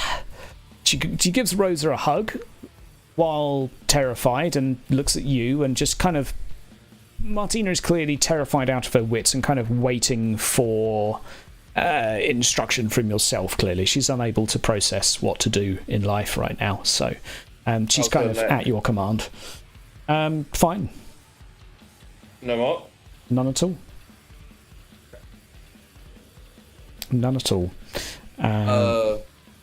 Martina. Yes? Take Rosa. Take her somewhere quiet to recover where no one else is. And avoid everyone else if you see anyone else. Okay. She heads to the northeast wing, which is basically the opposite side of the building from the infirmary. There would be no one else there because everyone else is decapitated or also decapitated, but while in demonic form. Okay, so that's all happening. Come back to you in a moment. Oh. Yes. Does it look like they're headed this way? Does it look like the other two Let's hold that second half of your action, if you like, until we find out what they're doing, and then I'll return to you. So, let's go for... Dagmar's could be fun. So, Dagmar, what are you doing? The two hounds look... Great energy. Yeah, tells me to while the hounds are being submissive in the moment, I'm going to take advantage of it to try to grab Otto and drag him toward the temple some more. Okay. Get in them doors. You can you can go ahead and make me a strength test. I'm going to oppose with all of Otto's might here. See how bad his strength is. Oh, okay. Oh, fine. You can all just roll amazingly. For once. Okay. So he is putting up a hell of a fight, and you're going to be able to drag him to the door, but as you are doing so, I will say the hounds change their stance from submissive once it's evident that you are pulling him away to fetch, let's say. So they were being submissive until you started to pull him away. So I'll allow you to still continue with your action if you like, but they are clearly going to attack you. D-level also obviously is just kind of standing there, like looking out. Will shout, Dagmar, leave him or die with him. I ain't leaving him behind. I'm gonna keep dragging him. I will say that during this, Otto is not only resisting but also speaking. So let's have 10 seconds of him just pleading with you, which will be amusing. Please, mercy, I must atone for my sins. Tone inside. We gotta get you healed up. You're hurt. His head looks towards you, like he has a hole through his head. From front to back through the eye socket. As well as a hole through his chest. He needs extra healing. Yeah, he needs a really strong healing potion. I am not worthy of you. Please, let me save you. I'm just kind of ignoring him at this point. Still dragging Please. like the Dwarven genius that Dagmor did. He's basically the entire journey. He's begging you to let him go so he can repent. Yeah, but no, fuck that. Okay, fine. Gaspard. Yes. What are you doing?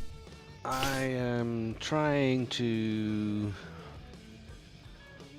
Yeah, I want to. What is it called? Oh, I don't have that. Oh, distract. You know, make an attack with the foil rapier, and then with the second attack, if I succeed with the second attack, I want to grab one of its horns. Yep. And pull his head to the side and start chopping at the neck. Okay. Okay. So is the first like a feint? Well, it's to create an opening. Okay, so it's still an attack, but a feinting attack, one that might still draw blood. So yeah, sure, make your roll.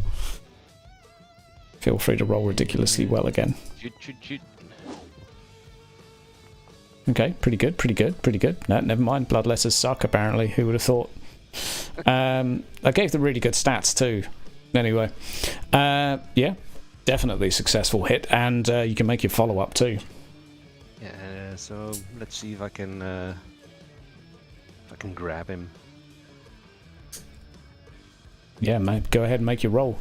That's a negatory, partner. Nah, I really want to grab him. Okay. Fortune reroll, corruption reroll, all the rerolls. Okay. That's enough. You grab by the neck, creating a free coup de grace, effectively. Yep. You can describe what you do. Chop, chop. Stab, stab, hack, hack, hack. Yeah, with the. Well, he swung at them with the rapier, and that caused him to move. And then he caught his horn, like between his forearm and his elbow, you know, with the hand with the rapier, and then drag him to the side, and then with his offhand with the dagger, just started chopping at his neck. Yeah. Until it comes apart. Okay. And you are there with a head. What's is Dagmar doing? No, not Dagmar. Is Gaspard doing anything, or just kind of chilling, staying? Kill them all. Yeah, holding the head up as a trophy, maybe even yelling a bit, but certainly smiling all the while. He seems. This is what he's made for. He's found his calling, basically. It's clearly a demon. Gaspard, time to go. He looks at you, and you see like a exhilarated expression on his face, and he goes. And you know, if he were at a sort of festival where this kind of music was playing, he would, you know, would fit right in, and throws away the head and starts towards the dogs. Okay. Couple of points of complexity, but Dietlev, your turn first to finish. What are you doing?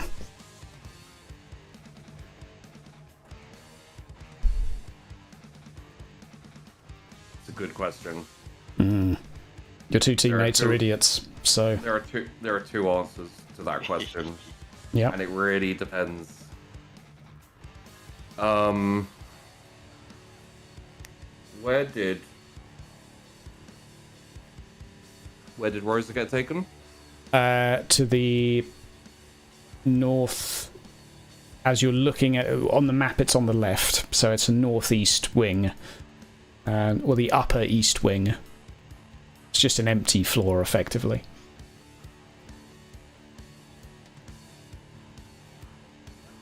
Okay, D-Love's closing the door.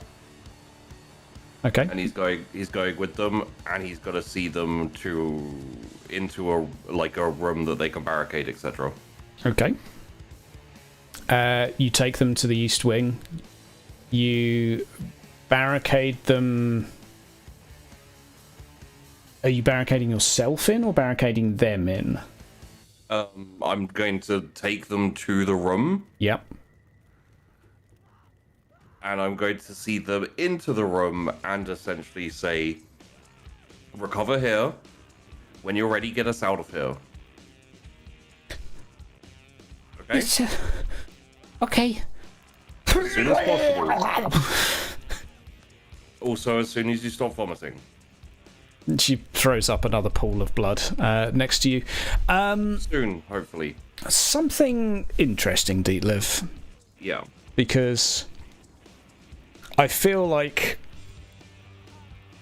this is one of those moments that is meant to be, and I need to bring up the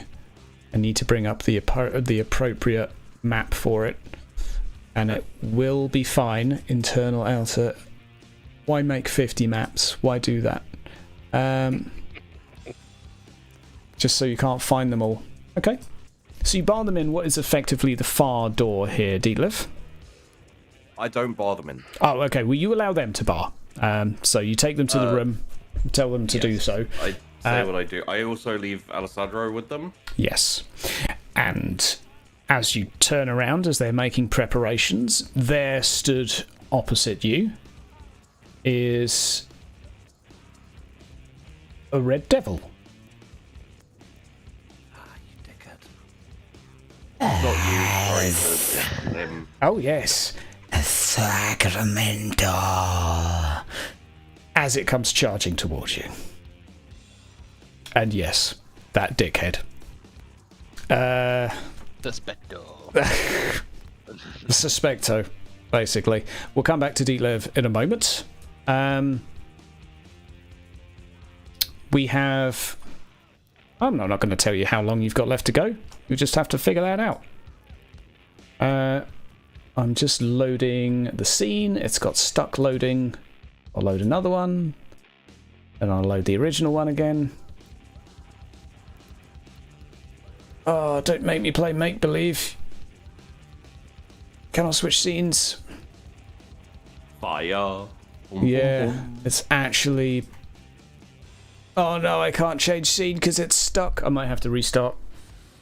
What if you... Until resources finish loading, what? Yeah, it's basically stuck loading a map. I've got to eat it, guys. Too much shit going on it. It won't take long to restart. 20 seconds. Meanwhile, we can just kind of reflect on life. Probably half an hour if you're happy with that. Mm-hmm. Yeah, I know it's pretty late for you, Gaspard, but is that okay? Sure, it's epic. Okay. The utter chaos that we're in right now. It makes sense if you're in Deetlev's head, don't worry. It's all good. Game master load. Right, everyone will need to refresh their window. Okay. Yes. Camera join. Okay. Loading here. Going there.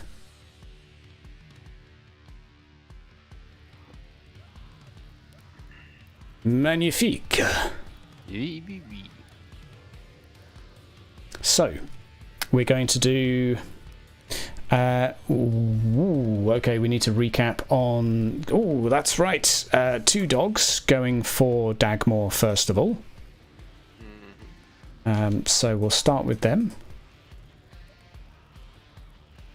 It keeps wanting to click on the Greater Demon, but I don't want to. No rush. Foundry's still loading for me. Okay. That's fine. A +4 and a +3 to beat when you load in Dagmor, so good luck with that. So, yeah, that will be the end of this round as you defend yourself, and then we're on to the next round. It is still loading. Yeah. Okay, we will, in that case, resolve this attack in a moment. Gaspard, you are going for the dogs in the next round, yes? Yeah. I guess we do really need to know whether or not they kill Dagmor. So, yeah, we're going to have to hold fire on that for just a second. I mean, we could see what Dietlev's up to, but I'd like to save Dietlev to last because I feel like that's going to be hairy. I can't wait to see Inside Out Dagmor. Inside Out Dagmor, yeah. It's still loading. It's Still loading? Okay, good times, good times. Says the game paused for me. So maybe if I pause it and unpause it? Oh, good for me. Okay, it just needed to be paused and unpaused, apparently. Wow. Some of these systems. Okay, so you got your defense to make. You got a +4 to beat. Or you're going to be taking some criticals. Cool. For some reason the music isn't playing for me. Oh well. Oh, there it goes. Never mind. Alright, defending my two-handed weapon, my pickaxe. Yep. And should I have any advantage from anything yet or not? I can't remember. You've been pulling him away, so it's a little bit hard to generate advantage because you're not really doing anything combat related.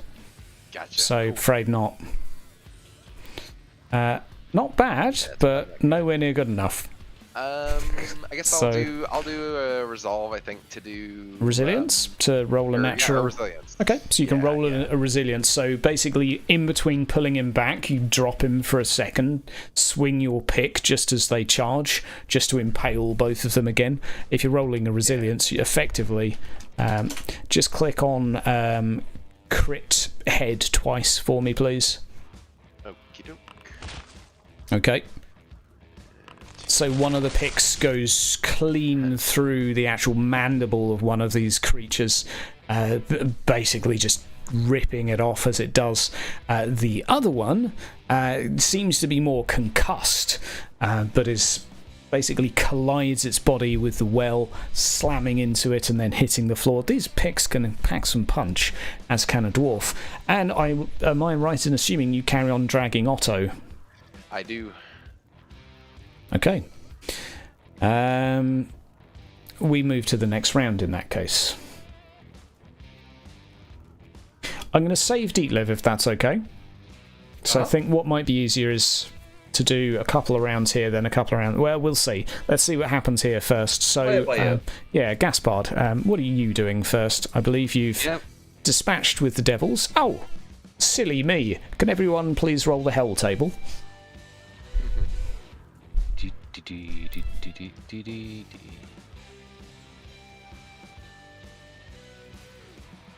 One hound.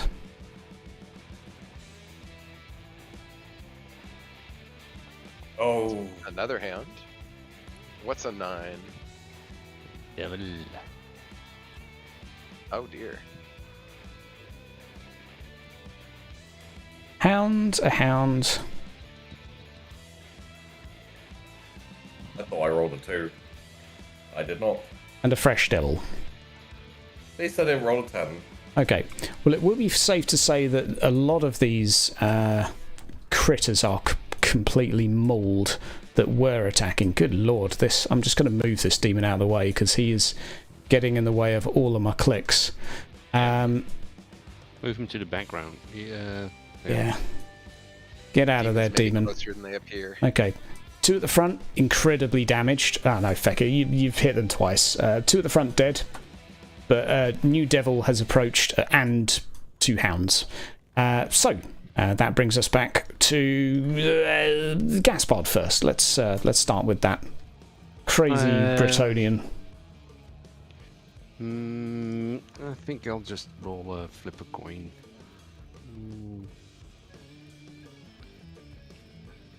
That's the wrong one. So, heads or tails? Tails seems logical to be the dogs. Okay. And it is tails, so he Tails. goes for the dogs. Goes for the dogs. 2 dogs to take on. Yep. You go ahead and make your rolls. And Dagmore is, meanwhile, dragging Otto back. Okay. Yep. You're dragging Otto back, and I think it goes without saying that kind of stepping through the middle of the courtyard right now is this giant monstrosity, Gaspard. Are you running through its legs to go kill the dogs, or I will The say dog's behind it. I'll say the large thing's kind of in the middle, but it's paid no attention to you whatsoever. It is just walking toward the temple, still pointing at Gaspard, Otto. You can't see the trees through the forest, so it's so big that you won't notice it. So Just runs between 2 of the legs. Yeah. Yeah. Yeah. So it's No, makes sense. Okay. It continues to lumber forward.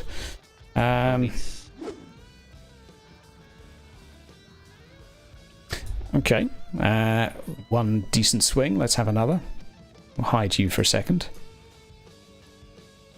And come back to you in a second. And I think that's safe to say that's going to be a hit.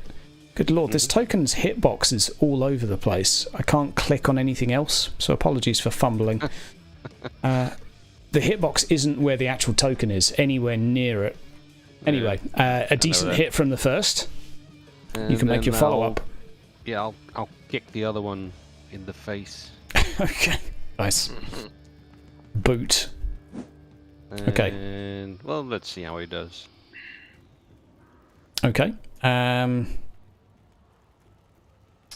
is still, not a successful boot for the second, but it will be a successful... I'm just doing 1 opposed roll compressed for all of this. Okay. Because that's also their attack roll against you. Okay, then in that case, we're on a high, so. Okay, sure. Go. That'll do instead. Much better. 2 clean blows to severely wounded dogs, and a devil approaching you from the rear. What could possibly be more fun? Yeah. Okay. Now we have Dagmore. Dagmore. You have a couple of phenomena happening currently. You have a giant monster thing that's kind of like following you as you're at the base of the steps dragging Otto up. You also have a subtle but audible hiss coming from inside the building.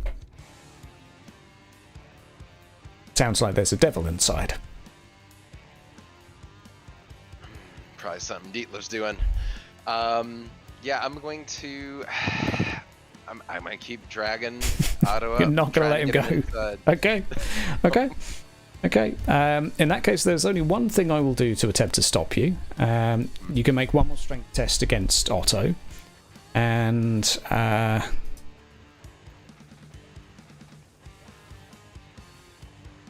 that challenging? yeah. Okay. Okay, that's very nice. So I have 2 rolls to make, the first of which is going to be a fun one. The first of which is going to be... Okay, a strength roll here, which I do not see succeeding. Did that just disappear? No? Okay, -7. Okay, you're definitely strong enough, but my question is, have you seen Lord of the Rings? Yes. How much like a grey wizard do you feel? Oh my god. Okay. Okay. You shall not pass. Not quite. Instead of pointing and not quite catching up with you, from its side, this giant reaches for a whip. That is more like a cat and 9 tails. And lets out a lash toward you. I didn't factor in your size. but currently it looks like it is going to hit you. Can you make a dodge, please? My best skill. Yes. Let's see. Here we go. That'll do it. That'll do it. Let's see. I think I may do. Is your I may do dodge- the other resilience? Is your dodge actually 18? It sure is. Okay, that's how to kill a dwarf. Yeah, I it's mean, impossible you could to do put it. points into it either. You could do it. Yeah, I think I'll just do the resilience. Okay. Okay. So I think if you're happy with it, what I think would be what might make sense is it clearly looks like this as you look over your shoulder is about to collide with you and Otto on the steps. So diving on top of him, you take the brunt of the blow effectively for him, but no permanent damage done to yourself, but a colossal amount of pain as just one lonely tendril and one spike just scrapes its way across your back from left to right. You feel it tearing the skin open and probably several layers of muscle with it, but just gritting my teeth and just kind of holding on to Otto and the other persevering, hand, gripping at the steps. And you drag him up and you are inside. Congratulations. Awesome. So good. Deep lives only on his own for one turn. So we'll then come to that in a moment. What I would like to ask though, I'd like to see what Gaspard's doing next, but just before we do that, and then we'll go to a couple of turns with Deeplev and co. See what the hounds, well, they've made their attack, but the devil hasn't, so we'll do one more Hellblade. That should have an outnumbering bonus, so 7, 8, 9, 10.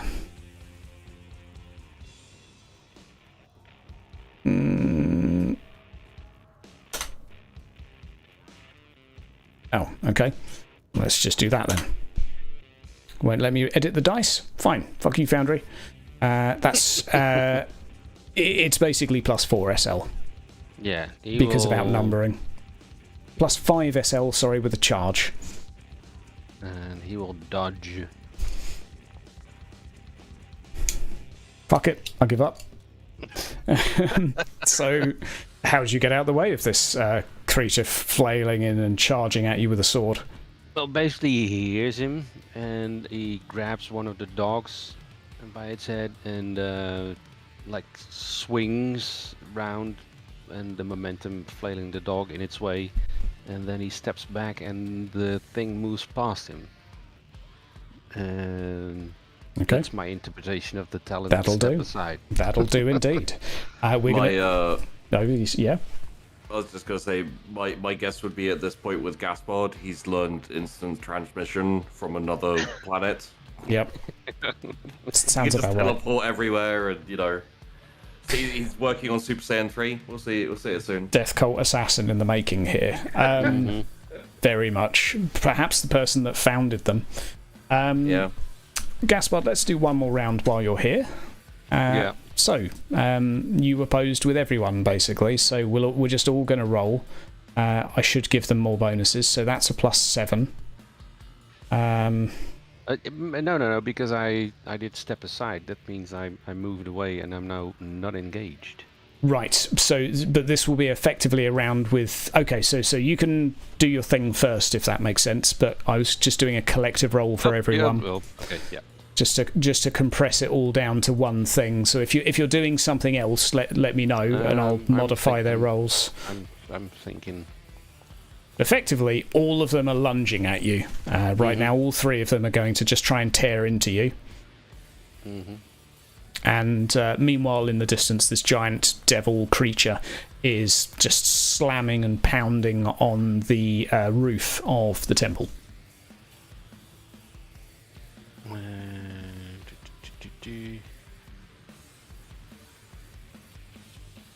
Hey.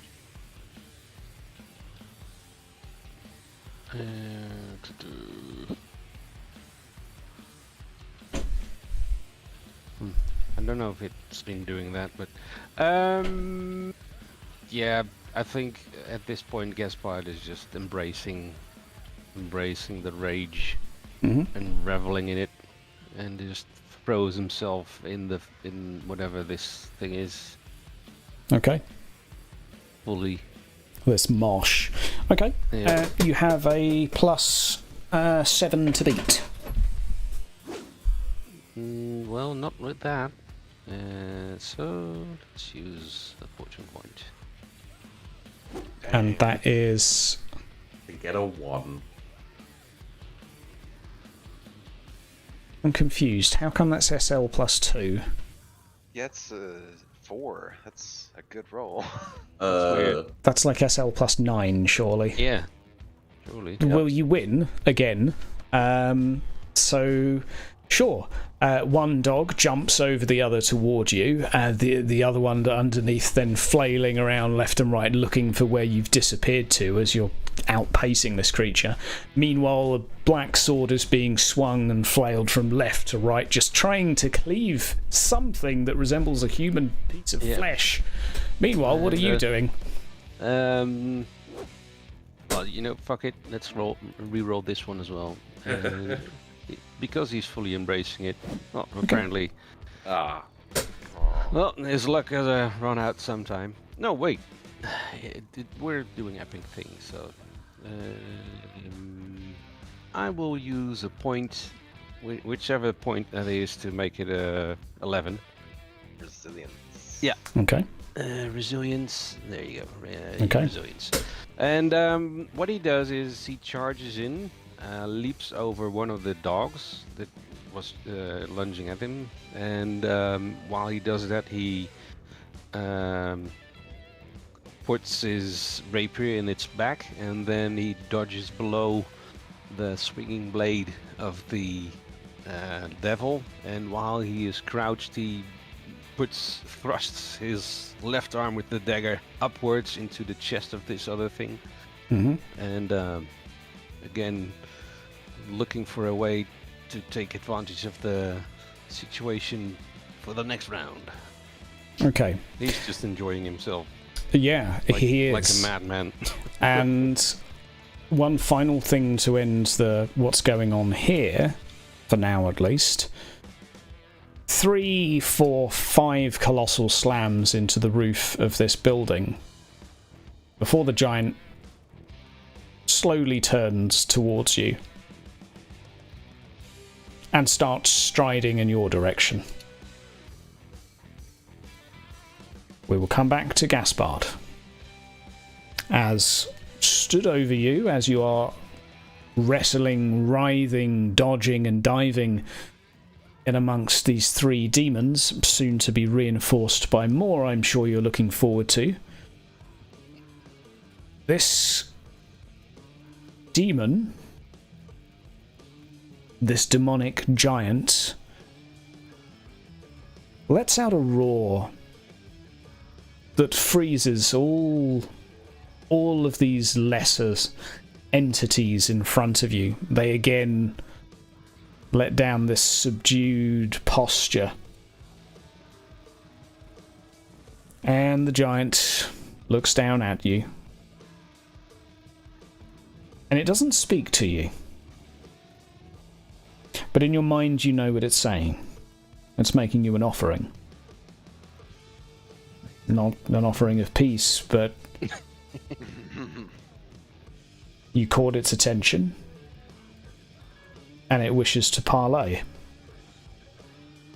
And all that is said without a word. We'll come back to you, Gaspard. And, gentlemen, we will turn to Dietliff for a moment, for his solitary round in the upper wings of the cathedral, while in hell.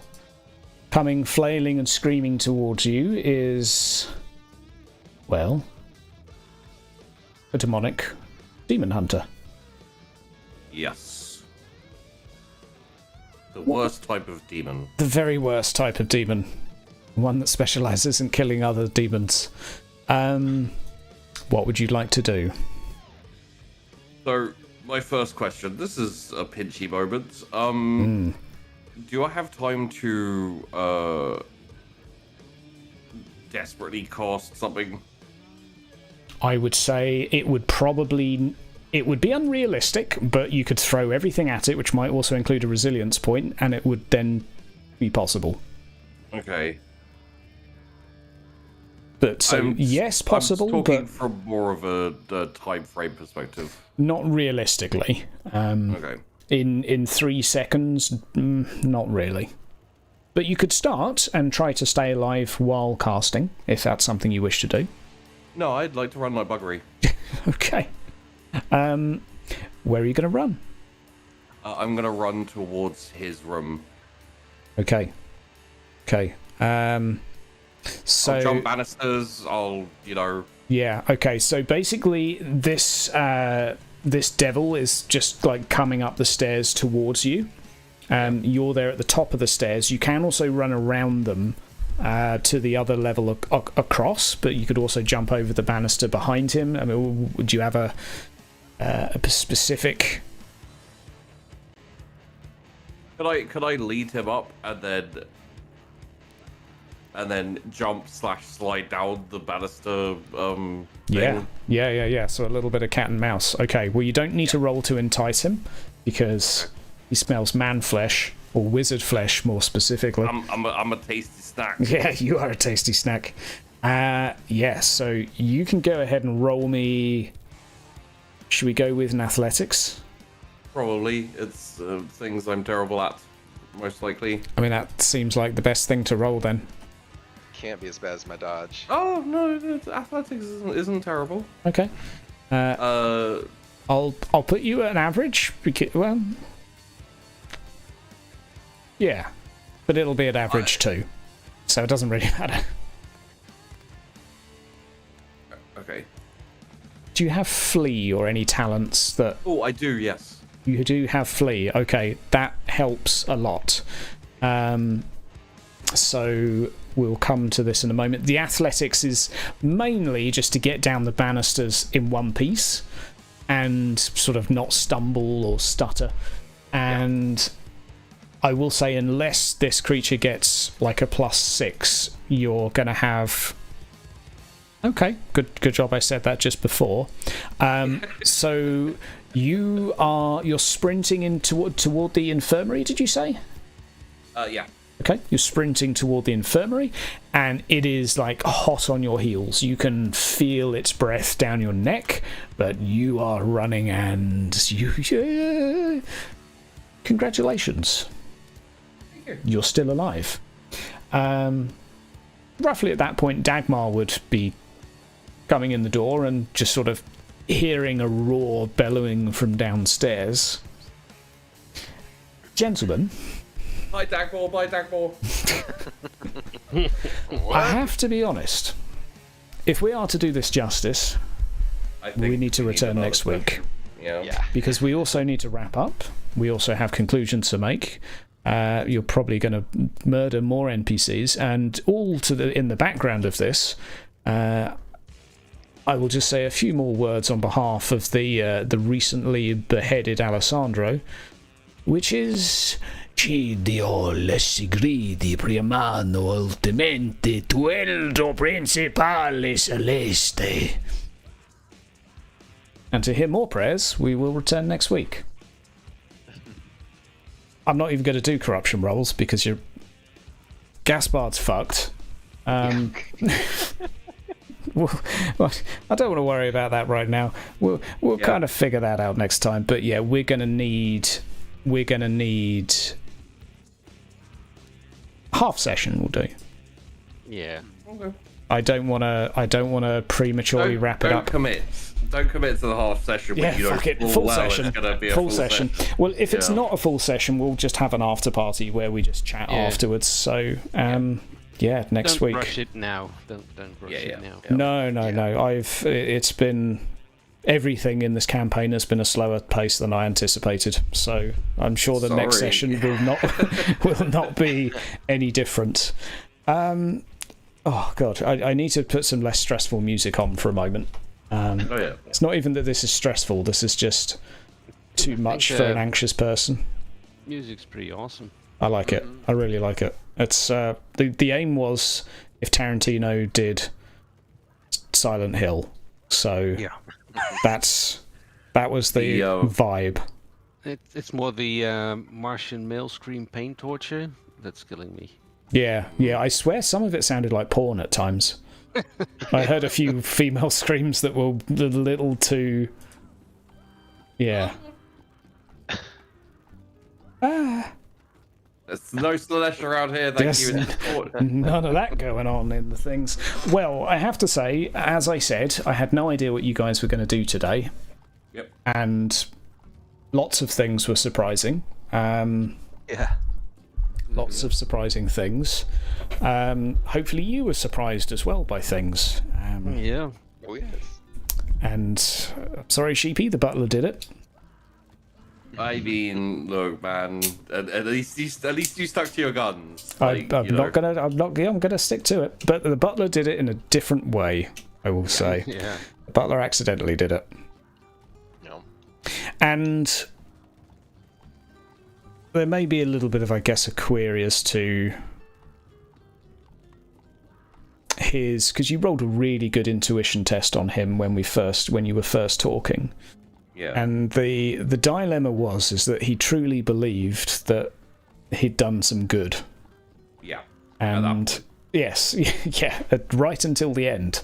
And genuinely believed that the devil was coming to get him in vengeance for the good he'd done. He deserves it. So, yeah, and didn't want to call the reputation of the temple into repute. So basically, a really nice guy that you stabbed in the head. In the eye. Yeah. I stabbed no one in the head, so... Yeah, no. I no. cut didn't off either. someone's head. Yeah, indeed. And Dog in the head. yeah, I was deeply concerned for a few moments because I was like, okay, well, are we still going to do any prayers? I was like, oh yeah, it's hell. Yeah, that's convenient. So yeah, that all worked out rather well. So let's we'll do some corruption rolls off screen or something, or stuff and things with mechanics. But for now, let's do concluding remarks and thoughts and feelings. Dagmore, the saviour of Otto. Assuming there's enough praying. The saviour of Otto's corpse. Yeah. He'll get a very nice burial in a garden of moor if things don't go well enough. Yeah, exactly.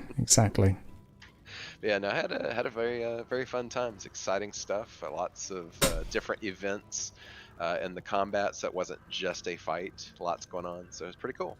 Fun stuff. Yeah. I could hear Mr. Matt when I was like, and I swing my scythe at him. I could hear Mr. Matt being like, "You fuck." Yeah. What a You dick. Yeah. Yeah. And then Gaspard joins in too, like, Well, et tu, Brute. No, it was just it's a combination of things that led to the situation where I thought, okay, I'll roll willpower to see if he can resist all this, and he couldn't. He was already wanting to kill Alessandro. Yeah, and exactly, and then I rolled another willpower to see if he went frenzy, and he did. So. Yeah, he definitely did, and you're and again, I mean, after I said it maybe I jinxed it, because then that's when the bad rolls started coming in. Oh, second. Only on Look the at second me, I had attacks, some bad rolls. My name's Gaspard. I didn't win a again, test. It's insane. I've never had a character like this as a GM or as a player. It's insane. It's pretty ridiculous that he just savor it while it lasts. I think that he's taking all my luck because I'm the one rolling hundreds constantly. Yeah. So that next session at the beginning, we can roll a bunch of specific corn invitations for Gaspard, and we'll do the corn specific options for you to see if there are any temptations there. Dietlev, I know you've chipped in with a few comments, but any closing words? Yeah. I don't know whether I should say exactly Dietlev's mentality on the whole thing or not. Oh, you can do. I think now's as good a time as any. So, essentially, Dietlev was kind of like, they're all guilty and none of them are guilty. Like, no one's caused this intentionally. Yeah. Someone's caused this accidentally. There's no proof, and everyone's being evasive. So I'm just gonna go and have a sit down and appeal to Moor, because clearly he has an agenda here. Mm-hmm.